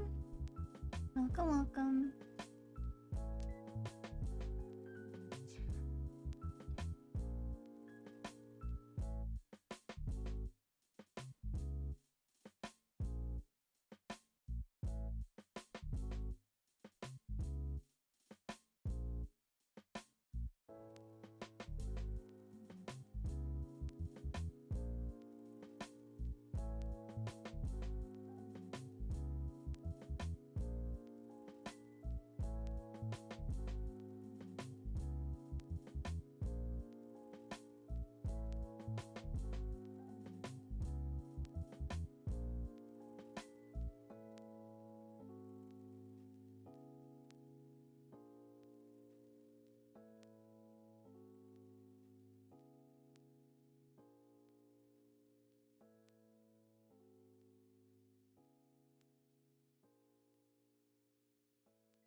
I don't. I prefer Photoshop for anything regarding like coloring or, well, okay, I use Clip Studio Paint for flat coloring because it's obviously faster than Photoshop, but when it comes to like actually painting or doing any kind of rendering, I much prefer Photoshop. Because again, I am an old dog, not be taught new tricks. I always have the trouble of starting to draw. Do you have any tips for starting? So there's a couple reasons why you might not be able to start drawing. it could be that you are subconsciously, potentially, bored of the things that you know how to draw. I find this is usually the most common cause of like art block, right? That's why a lot of people recommend that you try like challenges, art challenges, things like prompts or idea generators, or participating in those like monthly competitions or whatever, just to get you out of your comfort zone and trying other people's ideas for a change. So it could be that you are subconsciously bored with the things that you are able to do, or the things that you are used to drawing. If you draw a lot of like characters, for example, maybe it's a sign that you've gotten tired and a little bit too used to the style that you draw in, or maybe it's the fact that you are bored with always drawing the same character, the same type of face, or not being able to draw, a variety of different character types. Whatever the case is, eventually we as humans get bored of getting the same thing over and over again. So if that's something you think is probably more your case, then I recommend, any of the above, right? Like, try some prompt challenges, but also just try to like think critically about like what are things that you really want to do in the future, right? Like, what are things that you would like to eventually be able to draw or accomplish, and consider like what it would take for you to get to that point.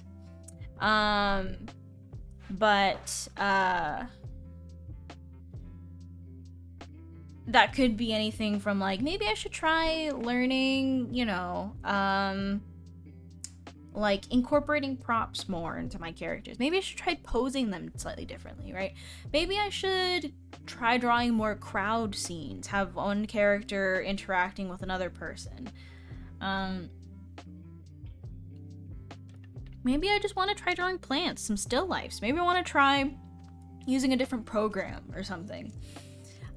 Maybe I want to practice painting without lines if I draw with lines all the time. Or maybe I want to try doing more gestures instead of trying to clean up all my lines all the time.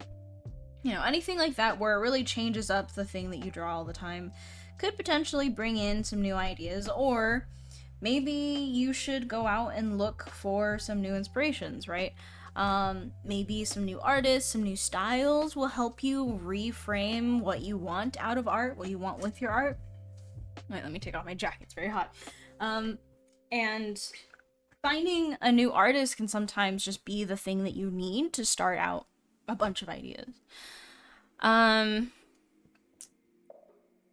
It could also be that maybe you're not actually art blocked, but you're actually burnt out. I'm not going to decide that for you, whether or not you are. But just if you are in a state where drawing is something that makes you feel exhausted or tired, and it's not actually the fact that you can't think of anything, but more the fact that you don't actually want to be drawing in this moment, potentially you are burnt out as opposed to art blocked, right? So that's a potential thing, but I'm not going to talk about that because I don't think that's what you're asking. So yeah, I recommend finding new inspirations, new artists. Think about something that you maybe have always wanted to try but never got the chance to. Think about some stuff that you'd want to do in the future, like making your own comic or animatic, or writing a story even. It doesn't even have to be drawing. Anything that changes up the day-to-day of what you do or what you think about doing when you approach drawing can give you the space that you need to get back into it. Well, okay, so like, is there anything that you enjoy or like want to, like things that make you excited to get back into it? Because for me, seeing other artists make, incredible pieces of all different types of styles is always the easiest way for me to feel a sudden desire to get back into it, because I get a really intense sense of FOMO. I'm like, they look like they're having so much fun. I want to have fun. What is it that I like drawing? Well, I like drawing my characters like doing very candid day-to-day slice of life stuff. I like having my own stories in my head that I kind of plan out very loosely. And so I can start reconnecting with things that have always made me excited about drawing, and things that I've always been interested in doing, and skills that I want to keep building, right? And if that's not something that comes to mind very easily, you should sit down and think about, what are the things that got you into drawing in the first place? Is there anything that, if you were given the opportunity and the time and the chance to just sit down and focus on that, would be incredibly exciting? And if not, I would challenge you to really take the time to evaluate, why are you even doing this in the first place? Because if you are not working towards achieving like the chance to do something that you're very passionate about, very excited about, then it's really difficult to pull yourself towards like a future goal. I find that when you are often lost, remembering that one thing that always got you super excited about art in general, or about getting back into drawing, the act of drawing, having that be something that you know tangibly what that is, and how you can like get back into it. For me, it's always scrolling through a bunch of art that I've saved, or looking through art books that I've purchased and I've kept for my whole life. It's then significantly easier for you to pull yourself back out of this state of like, I don't know what to do. If there's nothing that you can think of when someone asks you like, what excites you about art, or what are you excited to draw, or what are you excited to potentially be able to do in the future, I would encourage you to take some time to think about it. Because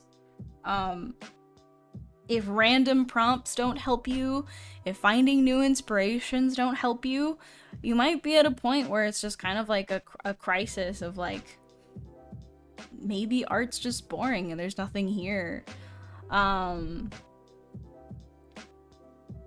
Okay, so it seems like you need a new form of inspiration. I would endeavor to say like, maybe modern artists that you can find very easily on social media is not the way to go. Maybe all the people that you follow on social media, or games that you see published nowadays in your lifetime, are not enough to remind you why you got into this in the first place. Which is a very common thing. I think a lot of people depend on the artists that they see every day, but if the only artists that you ever reference are the people that you follow on Instagram, that is a problem.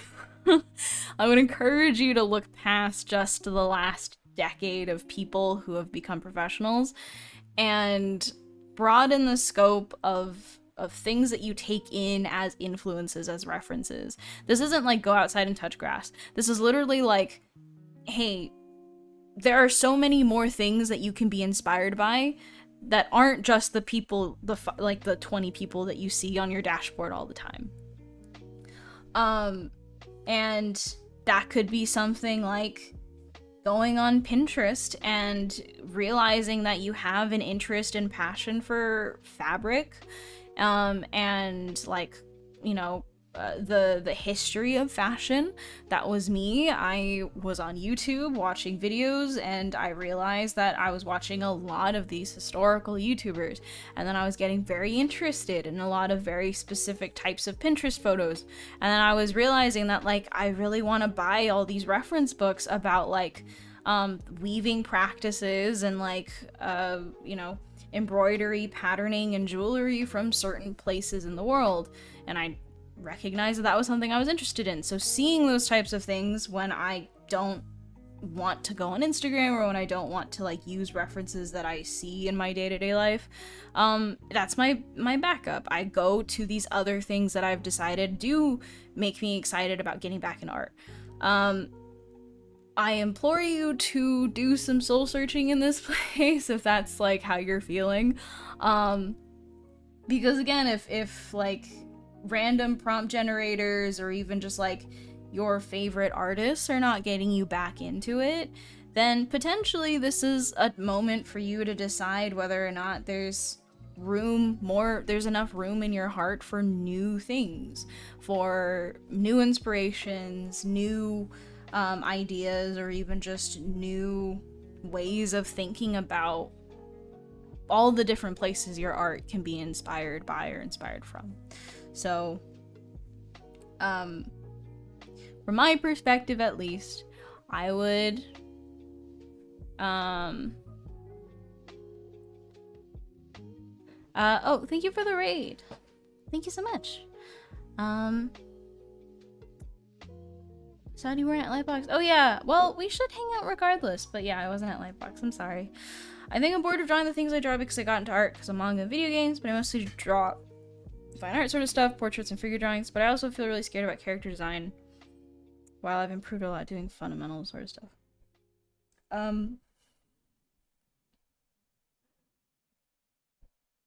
You do a lot of fine art, portraits, and figure drawings. You're scared about just character design or concept art stuff. Do you want to do character design, concept art stuff? Do you like the style that you draw in or the things that you draw every day? 'Cause like, if you don't want to do fine art stuff, then like, you don't have to.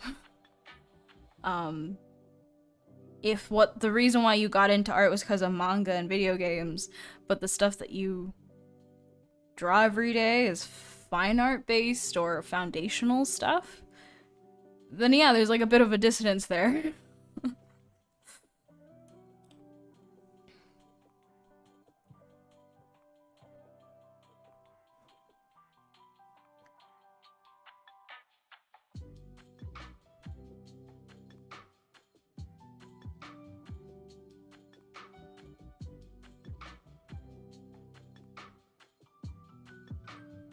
You don't have to not like something in order to choose not to do it, right? Like, if you, it's not the reason why you want to do art, then I would ask why you spend time doing that when you seem to understand that it's not what you want to be doing.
Yeah, I mean, it took me 5 years to get into digital.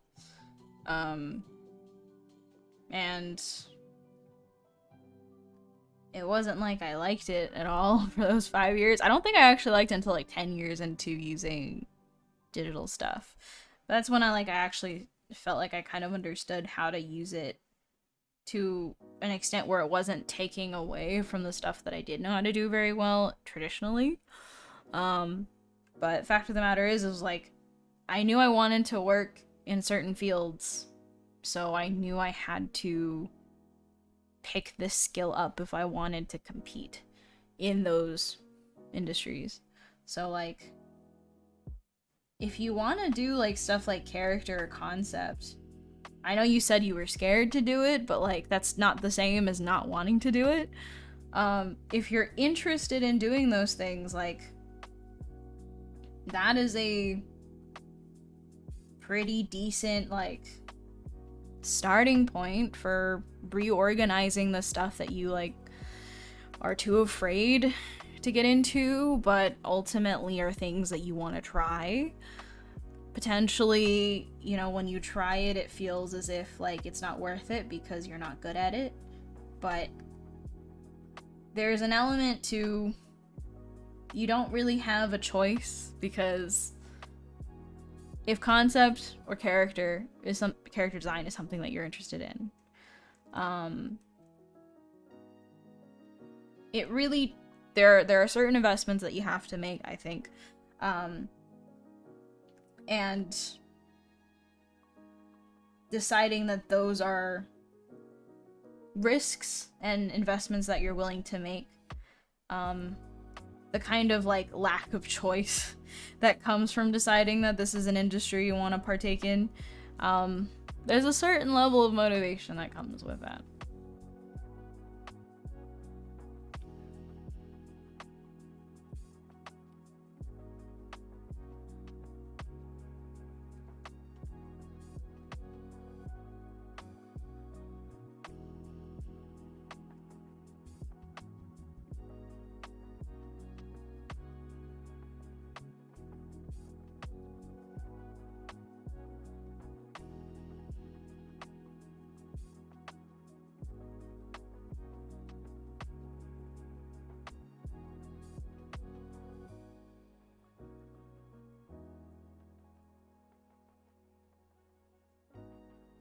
Design is difficult.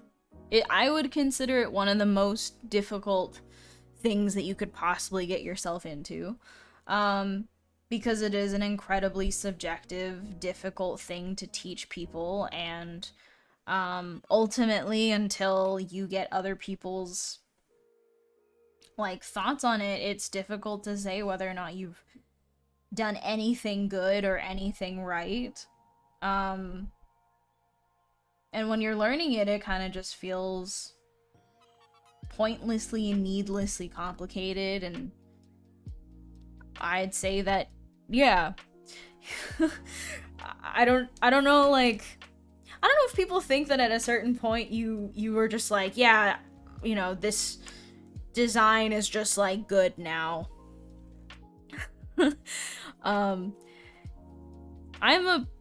I guess now I could consider myself someone who does character design for a living. Every single day I leave work, I am absolutely terrified that they're gonna find out that I know nothing about character design. I can't say what I'm working on, but I assure you, I have been formally hired to do character design. I walk in and out of work stressed that I am making terrible design decisions, that I am steering this project away from something viable, marketable, something that looks good, something that looks memorable. Every single day this week for the past 3 weeks, I have been terrified. I've had stress dreams about color blocking, about the palette that I'm choosing for this character. I have been extremely nervous every time I go into a review. Like, I feel like when people talk about not the final image not being what they want, feeling like they're not good enough to draw the things that you imagine, that doesn't stop at any point.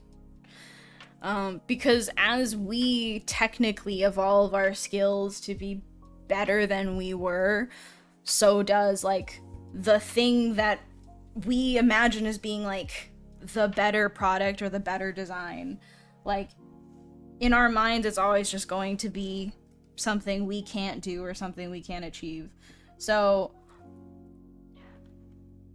I don't exactly know. I don't know if I currently, in my state of mind, have the kind words to say that will make you feel better. All I can say is, every single day being a character designer is a struggle on both sides of the spectrum. I am constantly afraid that I am making the worst design decisions of my life. And I am also in a state of saying, well, I've been doing this for a couple years. There's some things that I've figured out. I just gotta trust that my gut instincts have been trained, that the years that I've invested in this are not lies. And that someone decided that I could, I guess, I don't know, there's no other choice for me, right? This is just my, this is my job now. Everyone feels this way. Okay, look, absolutely everyone feels this way. Programmers feel this way, engineers feel this way, people with very technical, very by-the-book jobs feel this way. People with very subjective design jobs feel this way. Like, there is absolutely no profession in which you will not feel like you are an imposter among a sea of professionals that have all deserved to be there, that have all developed the necessary skills to prove that they deserve to be there, and you are the only person who does not belong, right? There is no person that works professionally that is not a viable subject for this kind of thinking. Yes, it is kind of a personality thing because I am a very socially anxious person with absolutely no self-esteem. I have had to develop one just to be a human that exists and coexists among the people that I live with, but like, there is no like thing, no job, no station in which it is the potential to feel like an imposter, the potential to feel like you don't belong, that you can't do it, that you've never been able to do it, that of all the people that could possibly do it, you're the one who wouldn't ever qualify, happens to everyone. And I don't know why, when everyone's starting out, why we all assume we're the only people to ever feel this way. But here's the thing, right? You can know this,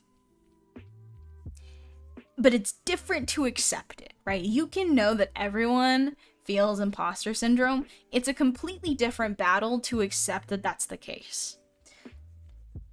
That's why people say, like, you know, the reason why I don't trust anyone whose immediate reaction to anyone having, like, a rough day on the internet is like, hey, you should grow a thicker skin. It's like, the fact that I know that, like, you know,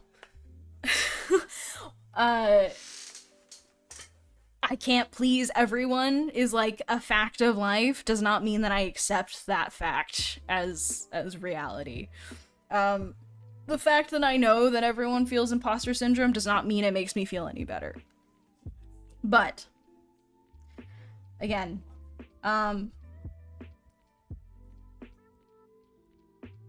it is the unfortunate truth, and somehow the one thing that has ever made me feel better is like, this is just how this is. It just kind of sucks all the time.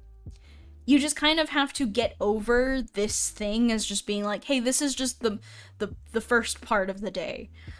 The first part of the day is waking up and feeling like, you know, hey, are you ready to second guess absolutely everything you're doing at work?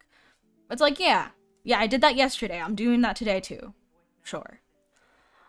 That's step one. You get up and over it. You get used to it after a while. But like, it's hard to say that to someone because it's like, how are they supposed to get over that? I don't know. Let me know if you ever do. I've just taken one day at a time, and at some point I found myself working professionally. I don't know how I got here. I don't feel like I belong here. This is how it is. This is how art is, and how every profession is, really.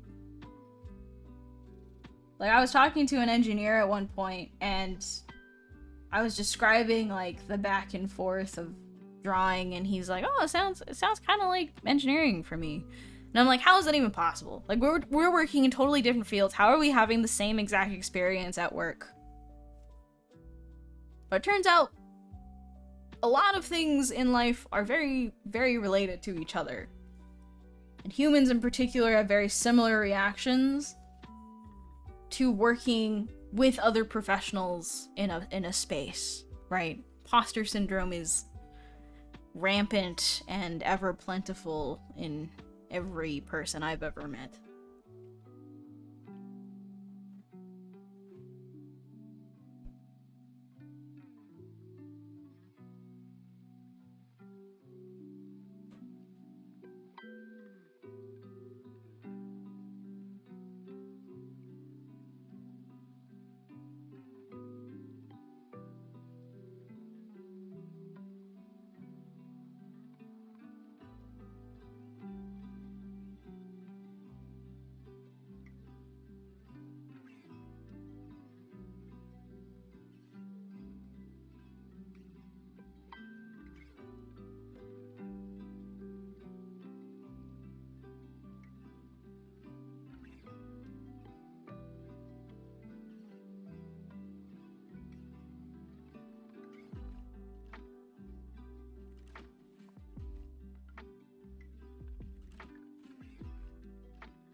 Yeah, God. Like, I know some people are like, oh, character design seems like the most enjoyable job in the world. How could it ever be work? Hey, I'll tell you how it can be work. When you have stress streams every night, where all you do in the stress stream is quietly color pick different variants of blue to see if it works with the other blue that you picked for the pants. Like, I'm sitting here in my stress stream, tossing and turning every night because I can't decide if I want the blue to be periwinkle or if I want it to be navy. And if I want the trim to be silver or if it should be gold. I don't know if it should be linen or if we're going with wool. And every night for the past 3 weeks, I have been laying in bed and I wake up in the middle of the night, I'm like, maybe red wasn't the answer. And then I go back to sleep and I'm just in, like, I'm cold sweat, like, maybe we shouldn't have gone with that silhouette. Oh, those pants don't look very good. Oh no, like, what if this doesn't give the right impression of the character's past or backstory or anything like that? Oh, maybe we shouldn't have gone with that green. Hey, maybe this color palette would have been better if this character was set 3 years ago on their backstory. Like, I take it back. Don't be a character designer. This shit sucks. I have not stopped dreaming about color wheels and color palettes for the past 3 weeks.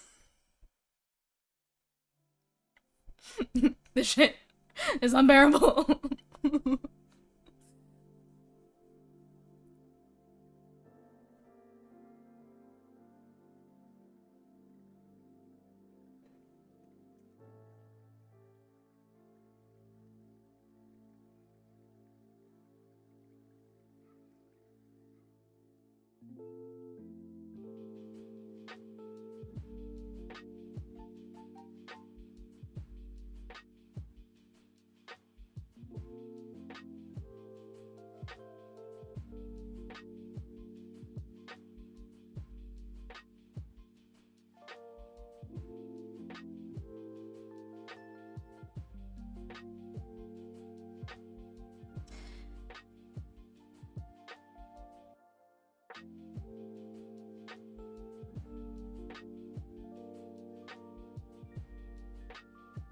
The past 3 weeks have been nothing but one single color family. I won't tell you which one, but I have been struggling to find a variation of color palettes, a variety of color palettes that fundamentally are in the same block on the color wheel. For 3 weeks. And I am no closer to finding the answer. Am I hydrated and stretched? I will be. Presently. Now. Yes.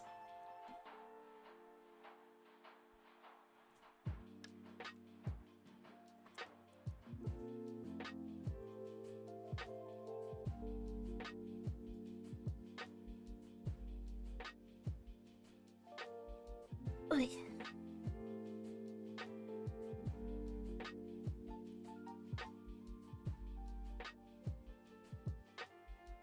I will finish this, so help me God.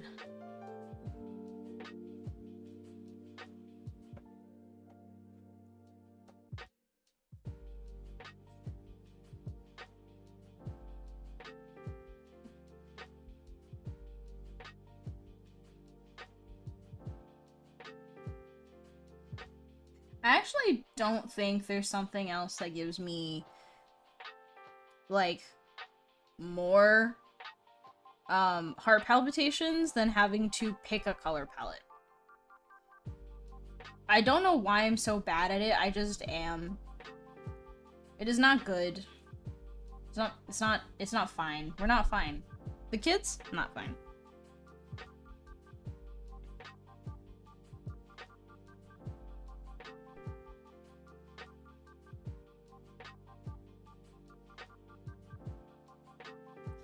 I mean, that's basically it, right? It's like, I can only do my best. Let's just hope my best is good enough.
How do you pick colors for each character when designing them?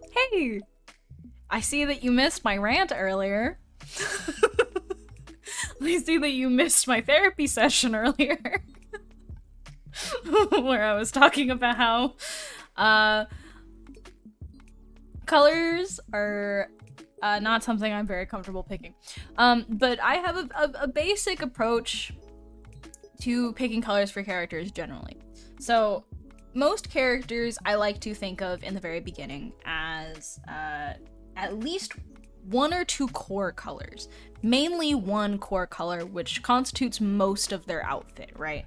And after that, I determine what is something that is a highlight color. So this is something that would really pop out from this like main color, any other tones that you'd have with it. And so I start kind of with those two things. I start with a general base color, and then I have a main highlight color.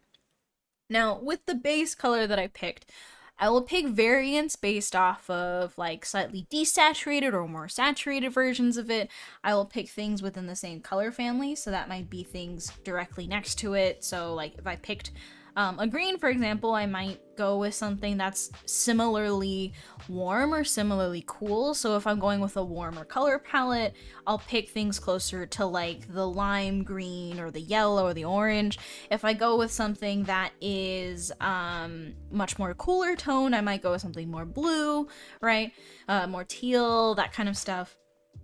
But I won't go too far around. The whole point of finding a color palette is, or having like this general color to start with, is that you want to sort of rotate around this point and don't go to the complete opposite side of the color wheel. Generally, going to the complete opposite side of the color wheel, I tend to reserve for, again, those highlight sections. And so I'll try to find something, again, that is very similar in tone, whether or not that means literally being darker, lighter, more desaturated versions of that color, say green, or if it means like using green and like a deep turquoise that's more desaturated, right? But then picking like a light cream color that is actually like a light pale, very pale green, slightly closer to yellow, but not necessarily actually like cream as you think of it. Color is very much based on context as opposed to you know, actual colors, right? It's not fair to say like, oh, this character is like red. You know, you have to think about it in context of like, well, why does this character have like these you know, variant tones on them? Well, it's so that you can have areas of like general interest without being distracting, and then you have areas with highlight colors that are meant to be focal points. A great example of this that I use is Unit 01 from Neon Genesis Evangelion, because I think its color palette does a lot of really cool things. That is not very like, it's not very ordinary. It does some interesting things that I think make it a unique color palette, but it's still like following all the same conventions that I'm talking about. So Unit 01 overall is like this purple color, right? And there are variations on Unit 01's like palette, but generally it is predominantly purple. And the other color that it has is our variants of black, which it can serve as like a secondary tone to any color, basically. And sometimes you'll see like darker purples as well, acting as like this little like lighter periwinkle is close enough to the overall like tone of purple to not be crazy like distracting, but is there to serve as a color variant. Because if you imagine all of these light gray periwinkle-esque like areas being also purple, that's a lot of purple without a lot of difference in terms of like color variety, and it would just feel very boring. So slight color variations help when you need to break up a space that is predominantly one color, say purple in this case, but you don't want it to be something that grabs your attention, right? We don't want people focusing on the knuckles because we made them like a crazy color. Then yeah, you're gonna see like all of these super bright areas being super eye-catching when you don't want them to be.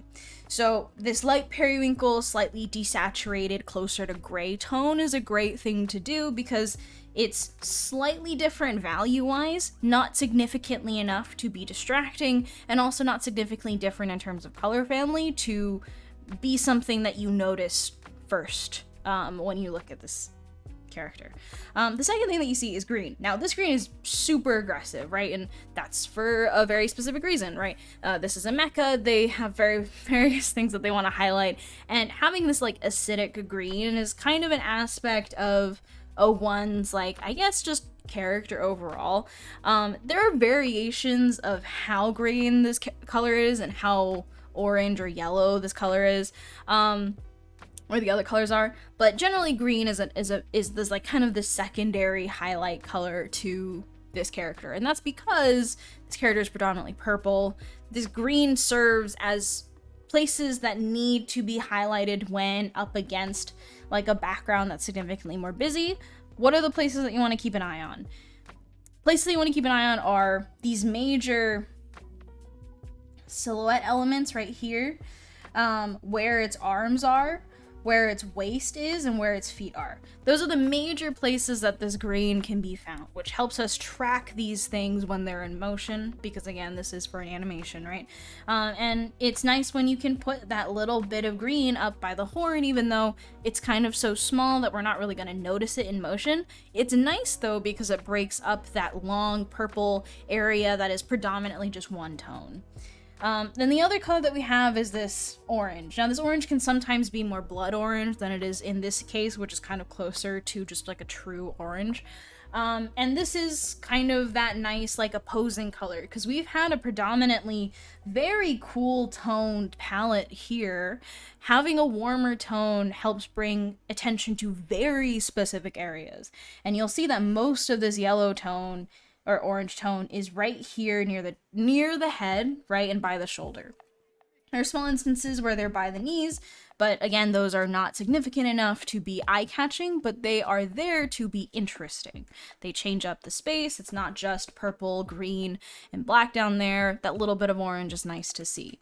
But the main place that you see it is up by the head, because what we need it to do is to be the silhouetting element, to help the head stand out. Because black is sometimes what people use to be the silhouetting element, but in this case, black is used to be a part of the design, we need a different thing, a different color, a different tone to help the head stand out. And this orange part right underneath the neck is a great way for us to immediately look at the head. And there's a lot of things there. Heads are really easy for people to focus on because we love looking at faces. So it doesn't necessarily need any help in that respect, but it does need help standing out amongst the rest of the mech. And this purple-green periwinkle area doesn't have a lot of support. Adding black would make it feel just a little too busy because there's a lot of details here. What's a perfect way to solve this? Add another color that is very distinct and very different. And so this orange works perfectly well, and it's used very sparingly too, because you don't want orange popping up absolutely everywhere to kind of just mess up your day, and now that orange part is no longer very interesting. So color is all about context. It's about putting it in very specific places to help guide whoever is looking at your piece, guide their eye towards places of interest, places that you want them to focus on. On characters, it's typically their face, or areas of interest, like in fighting games, you want to have people focus on places where their extremities are, like their feet or their hands. In animation, it could be the defining element of a character, right? Some characters you want to see their face, some characters you want to see like maybe their weapon or something else like that. So color is really good at being this compositional element, and I generally stick to this formula basically, which is choose one primary color and then do variants of that primary color. Pick a close secondary. This is a little weird on Unit 01 just because this green is so acidic, but if you look at it on the color wheel, like It's within the same like cool toned family. It's a unique decision, but it's not a crazy decision because ultimately this green is still very blue in consideration of like it could have been like this lime green and then that would have been a very different story. So it's a cool toned green, so that kind of acts as our secondary tone. And then this last one is our highlight. This is also a secondary, and that helps build out our palette for basically everything. And that's how I approach most things, right? Just because if I start simple, then I can just like struggle bust my way out of it into something more complicated. And that's generally how I've approached all color palettes for most of my characters. Because I don't have the eye or the brain you need to come up with color palettes that are like unique and interesting without a lot of time investment. So I, again, struggle bust my way through this shit.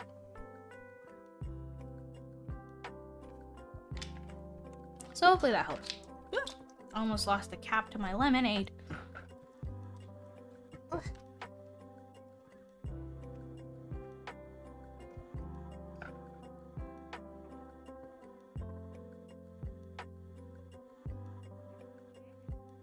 Yeah, Scary got me lemonade with lunch, and I've been slowly drinking it today because it's very sweet.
That's pretty cool.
This playlist? Well, this current one is this. Let me see.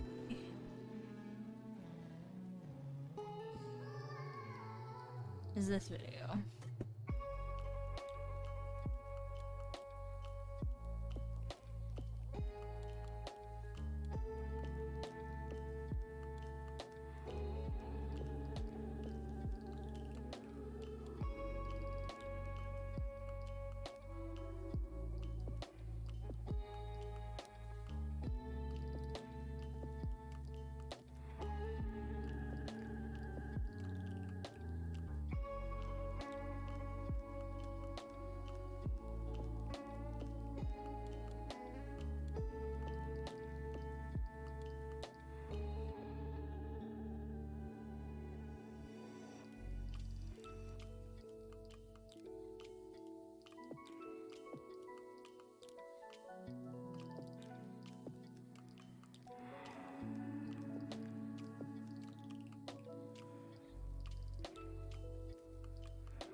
Tips for more dynamic poses?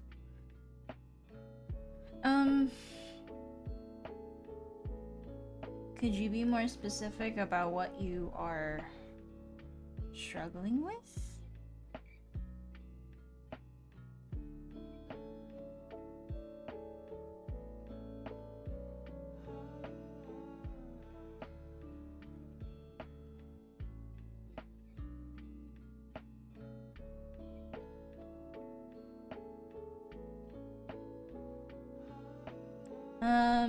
This will absolutely be the last one, but I am encouraged to finish it. So, however long this takes, I will do.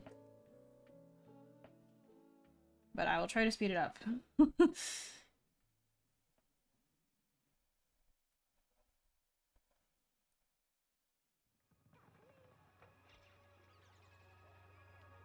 Tend to look flat.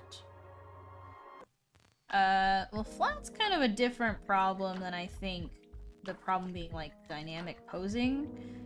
You're probably dealing more with a lack of structure. Which, my advice for that would be different. If your poses are looking flat, it could be because you're not really envisioning a real body doing the pose.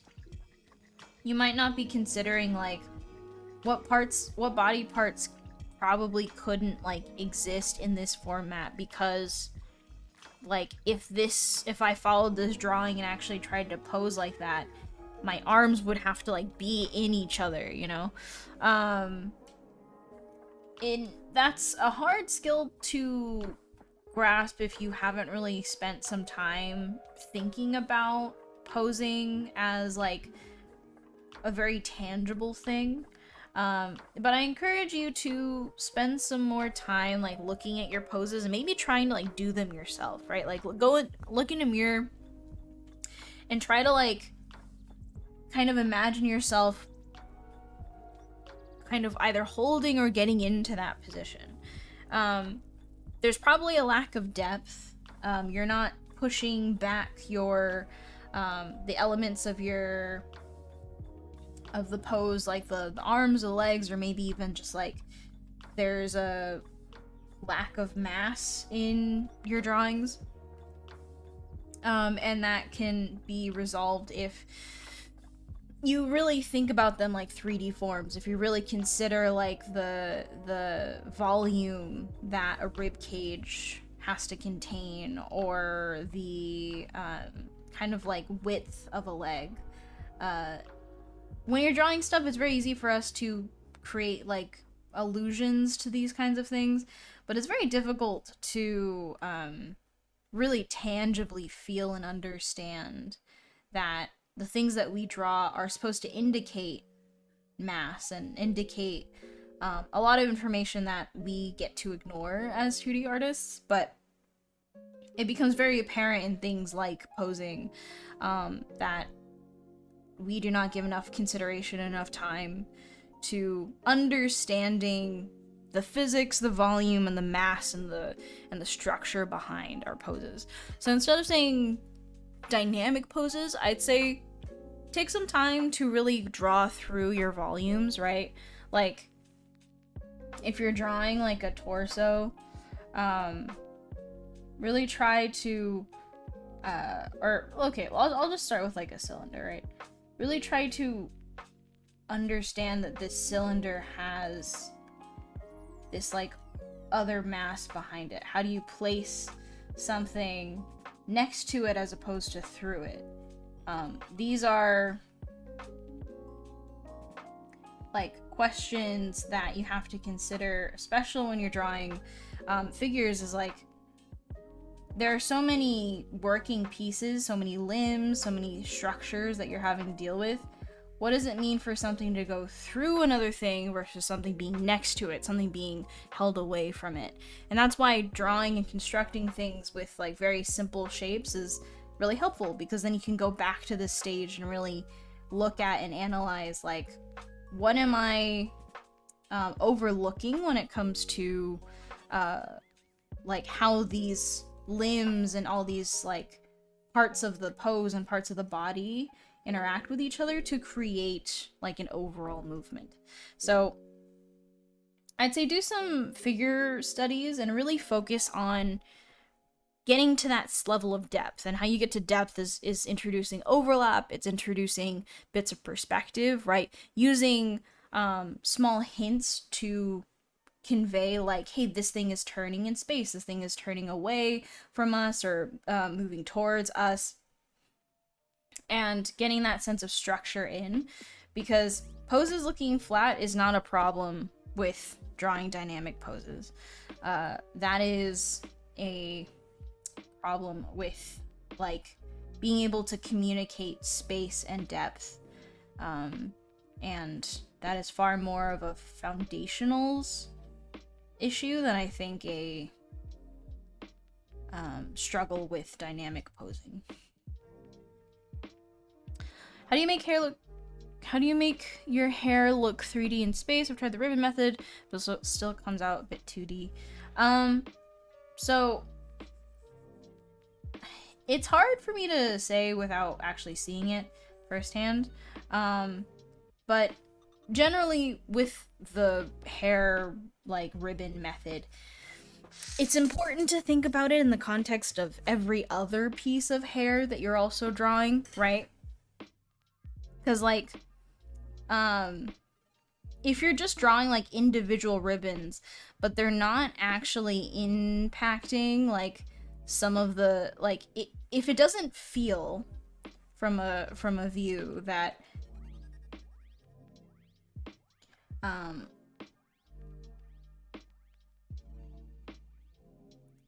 that the hair has its own like kind of overall sense of mass, right? And if it's not, if it doesn't feel like, you know, these things are things that you're accounting for, then when you go to draw hair, it's going to feel like a sheet of things that you just put together, as opposed to like, hey, these are individual pieces which overlap each other, which help to create like a shape. And that kind of staging is a part of like that kind of three-dimensional structure that I was talking about. This comes with practice. This comes with time. This comes with being cognizant of the fact that three-dimensionality is something that's very difficult to achieve. A lot of people ask me, like, what am I working on now? It's this. It's achieving a sense of three-dimensionality in my work, because that's the one thing that we get to pretend that we do well without actually ever having to do properly. And the fact that you're noticing it is good, but also recognize that, like, this is now the struggle. Once you understand how to draw something in 2D space, now it's the rest of the time is spent trying to make it not look 2D. Is spent trying to make it feel three-dimensional, make it feel like it has presence and structure, and make it feel like it's alive, it's impacting things around it, it's being impacted by the things around it. And that comes with a cognizance about like its place in a composition, its place when it comes to, again, like impacting the things around it. It helps when you have other elements like shading, like overlap, like perspective. All those things can help bring a sense of three-dimensionality to something that would otherwise look 2D. But again, those are all these different elements coming together to help you do that. Making something look 3D standalone, it is hard because it requires an understanding of, like, again, how all of these three-dimensional structures operate in a fictional three-dimensional space. And the only thing I can really say is, like, really try to visualize them as three-dimensional objects. Don't just think about it like, hey, the ribbon method is just have us draw a ribbon and then it works. The ribbon method only works if you are simultaneously treating it like you have, like, if you literally imagine a sphere, like a styrofoam sphere, and you're pinning ribbons around the sphere to create the shape that it has to go in this, like, round, almost cylindrical circumference, and, or not circumference, wait, no, yeah, is circumference a three-dimensional term? What's, like, the widest point of a three-dimensional, of a sphere? I don't know anymore. Like, it's going, isn't the diameter, like, the length, the two-dimensional length between two edges of a, I don't know, is that the three-dimensional term? I don't know. Anyways, like, actually imagining, literally, like, imagining yourself pinning these strips of ribbons around a sphere, imagining yourself building the hair like that. That's how you transition the ribbon method from just, hey, this is how you draw hair in a 2D program, to, hey, you're thinking about the hair as it's actually being depicted, or how it actually interacts with the world around it, by having, like, grown out of very specific places on a three-dimensional object on a skull. And only once you recognize the impact of that on the hair, on how it flows, on how it falls, on how it interacts with other pieces, on how it looks, even when it's just flowing by itself, like, all of those things will have to factor into your thinking. So I would recommend really slowing down and trying to imagine, hey, this piece is flowing behind the shoulder, slightly away from it. Like, imagine you're looking at a doll. Not a doll, a figure. Like, one of those really expensive anime figures. And if you turn it around, you'll notice that, like, all these pieces have to go in a very specific point in space. you have to be imagining those points in space as you're drawing each piece of hair in this example, because what you're essentially doing is, in a two-dimensional drawing, attempting to convey three-dimensional space and all of these different objects existing in a very specific point or a very specific part of this volume of this three-dimensional, like, you know, environment that you're depicting. And it's not like an easy thing to do. It's a very like mentally taxing thing to keep in mind. Like, oh, I have to physically remember that, like, this goes in front of the other thing, and in space this is like a little bit away from the shoulder, or like, you know, when this arm is here, I need to be very careful to make it look like it's actually next to the hand and not like intersecting with it somehow, right? We've all seen like images where it almost looks like the body parts can't coexist in the same space. They're like too close together. It feels very cramped. Like that's an absence of considering like that three-dimensional volume. So very long-winded way of saying, in order to make that ribbon method work, you have to also consider the impacts of placing an object somewhere in space. And that will require you to be very cognizant of all these choices that you're making all at once. And that's why, you know, even though you know the tip, right, you know the trick that I gave you, applying it is a very different matter. Which is why I'm hesitant to give tips to people, because it doesn't matter if you know the tip. If you don't know how to apply the tip in a way that like makes sense to you, it's functionally useless. You're trying to attempt to draw hair in a three-dimensional way, but this is without that kind of framework of a three-dimensional space. And so when it comes out, it just looks two-dimensional, because that was how it was meant to be drawn without that like framework in mind.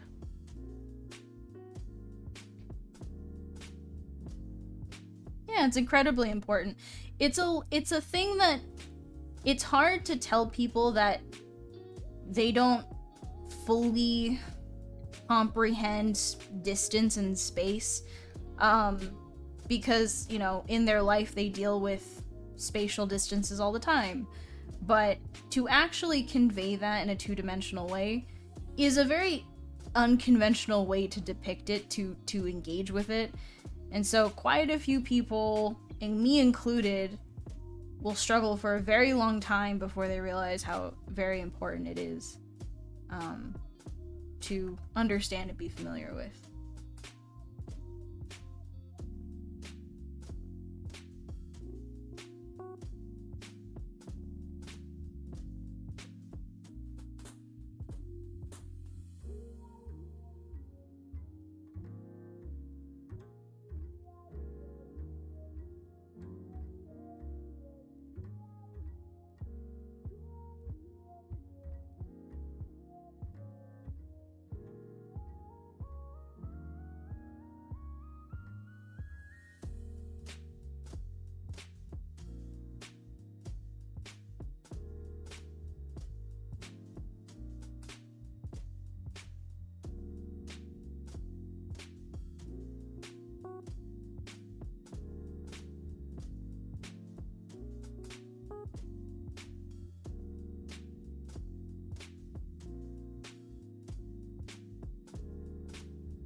Yeah, for sure. Hopefully that was helpful. I never know, but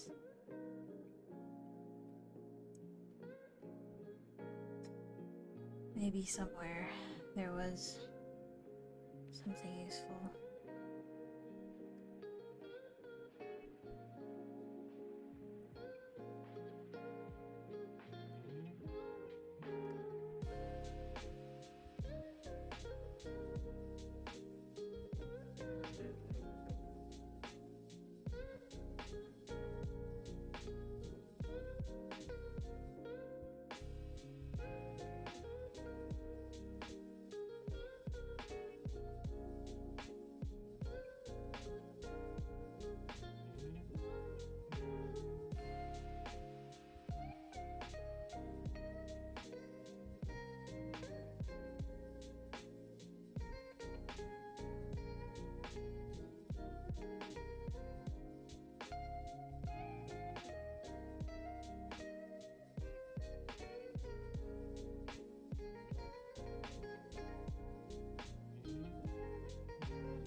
made a mistake.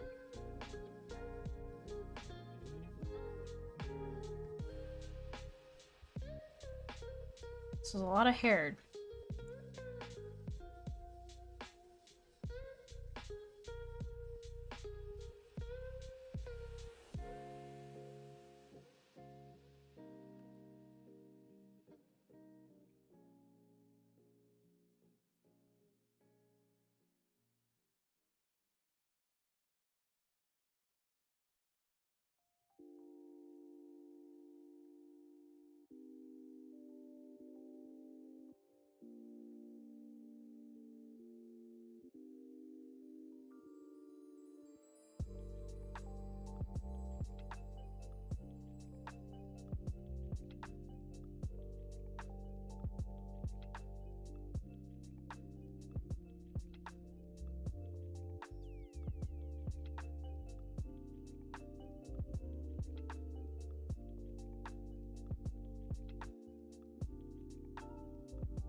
I mean, that's how I learned. I learned by remembering their names, where they insert and originate from, their function, and I don't say it's like, I considered it very helpful. I still very much recommend people learn names, functions, or origin insertion points. So that's something that you're learning, then I think you're essentially learning what I would recommend. But ultimately, the only thing I can say is just like, this stuff takes time. Like, you know, you're gonna learn all this stuff and you're gonna forget most of it, and then you're gonna have to relearn it again later on in your life. It's not something you're gonna learn once and then never need to study again. How you can practice it? Go and look at nude, like, figure drawing model photos, and try to map out all of the muscles that you can kind of remember. Try to like really find where they distinguish themselves. Use like context clues to figure out like where, what a certain muscle is, even if it doesn't follow the diagrams that you learned. And try to apply those lessons when you do your own work or draw your own stuff, right? Like, if you tend to just draw like super skinny, stick thin characters, like try drawing more muscular characters and try to apply these things.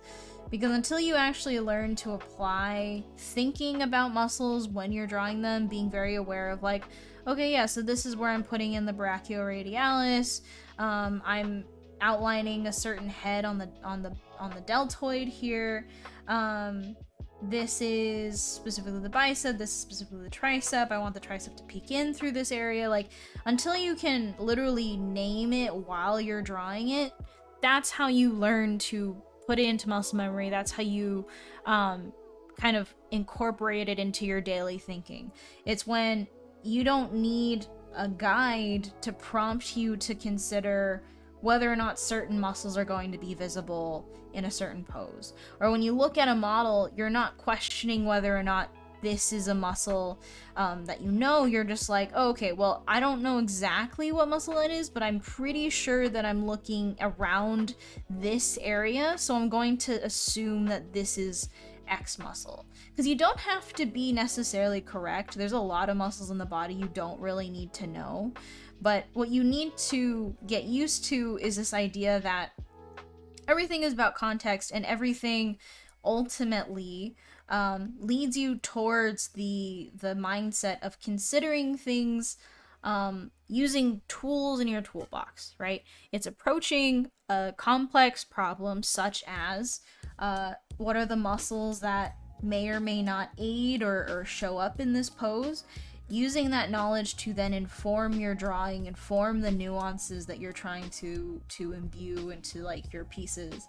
And that's the kind of thing you're trying to make easier by thinking about muscles all the time, by having them be named, by having their locations known to you, by studying like what they do and where they come from. It's a lot easier to be able to call them out when you're looking at photos or when you're trying to draw them yourself.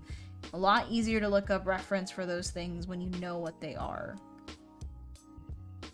And that kind of comfort level comes from actively using that knowledge in your day-to-day life, whether or not that means being very specific about the muscle that you're studying that day, maybe being very specific about what kind of muscles you want to be practicing, like saying, I think today I really want to practice drawing like deltoids from very specific angles and stuff like that. And so you look at like rotation videos where someone's rotating their arm and you can see like, oh, well, it doesn't peak at the same place. All of 3 heads of the deltoid will have various places where they hit the highest point on them, and that changes depending on how muscular someone is, their genetic structure, their body fat percentage, like all those things will change, their training regimen. It will change the shape of the deltoid, how obvious certain things are, where they insert, all those things will be affected by like all of these various kind of attributes. And as soon as you become privy to that, as soon as you become aware of that, a lot easier to implement that into your own work. And it starts with calling it out in your day-to-day life, not only just in your studies, but also in the work that you do for yourself. And once it becomes second nature, it is incredibly easy to then just say like, oh, I think my understanding of the forearm is relatively weak, but I do understand generally, like, that there is one big mass closer to the elbow, which is the brachioradialis, among other things. And you can kind of create shorthands and guess if you truly don't know in that instance, but that's how I would apply it personally. I always find applying through actually just spending time drawing my own personal work, but then keeping that as like something I'd want to be working on and actively drawing more often really helps in terms of like the physical act of implementation.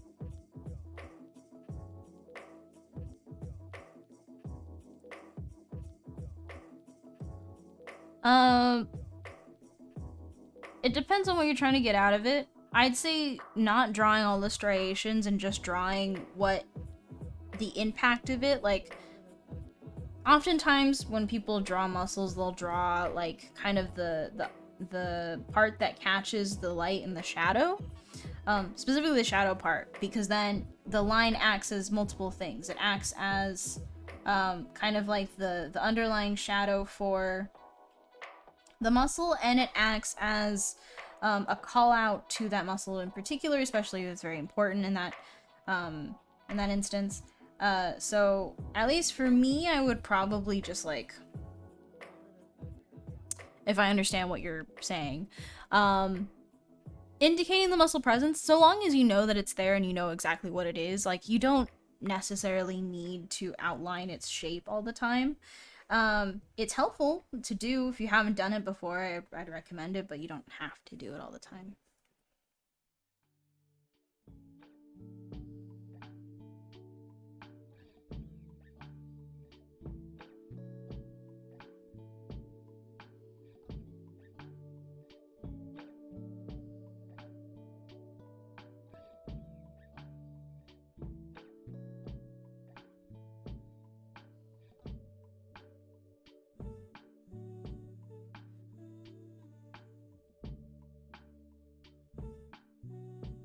Mhm.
Good.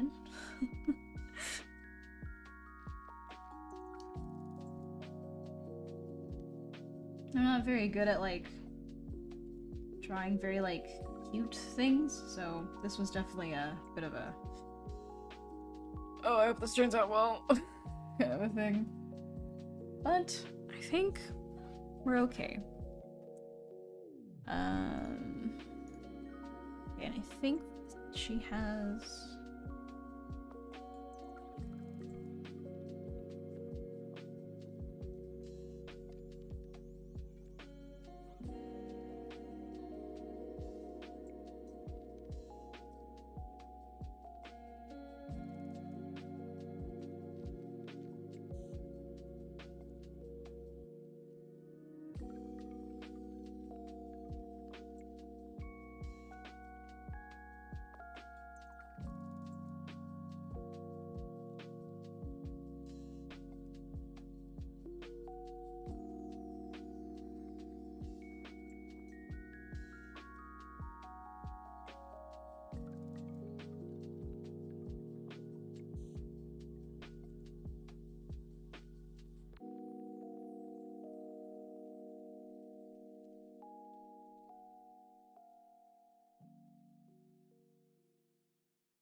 Is this the last one? Yes, it is. Very close.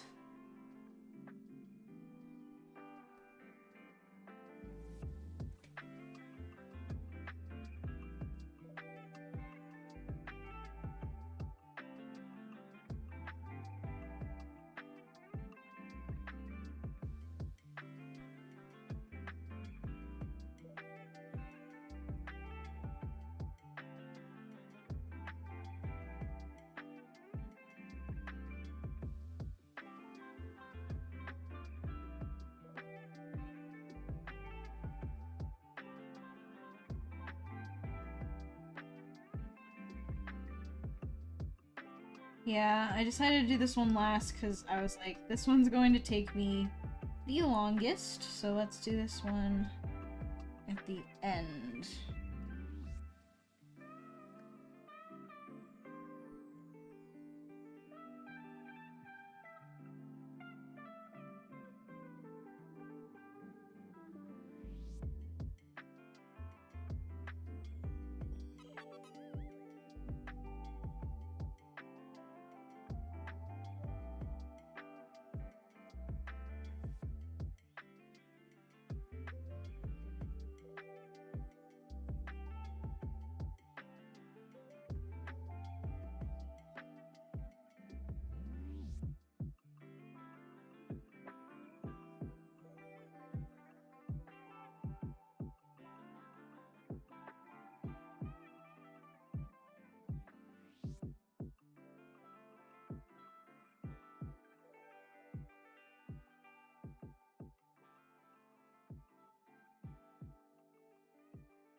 I'm down to call this done, which means,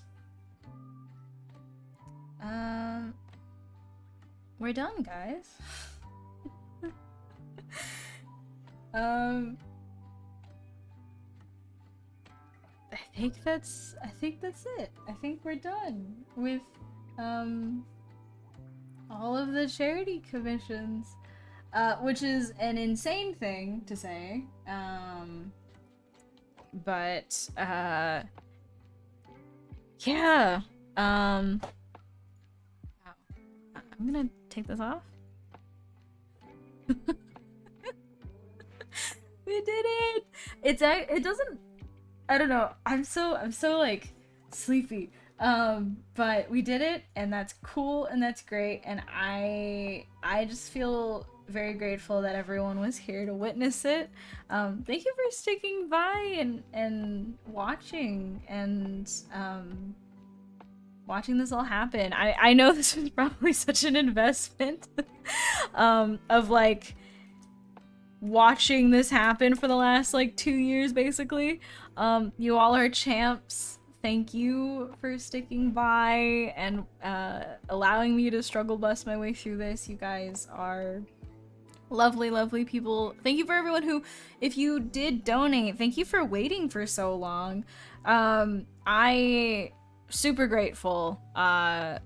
Like it was kind of a nightmare, like having to take a break from streaming for a while in between those moments, because I was like moving, I had like the whole production of my like course on Class 101, and I had to stop streaming for like almost 4 months. I started getting really busy at work, and I had to stop streaming for a little bit. So like, you guys are absolute champs. Thank you so much for waiting for so long and being patient with me. And yeah, we will be back again next Friday, doing some stuff. We'll do some personal stuff. Isn't that crazy? And you know, who knows when the next charity event will be, but I'm feeling good knowing that so many lovely, lovely people have joined us in the past 2 years, and will hopefully be around to also see what kind of cool stuff we can do for the next charity event. So thank you so much, guys, for sticking around. I'm gonna go lie down. But you guys are absolutely wonderful people. Thank you so much for just being so lovely and so kind.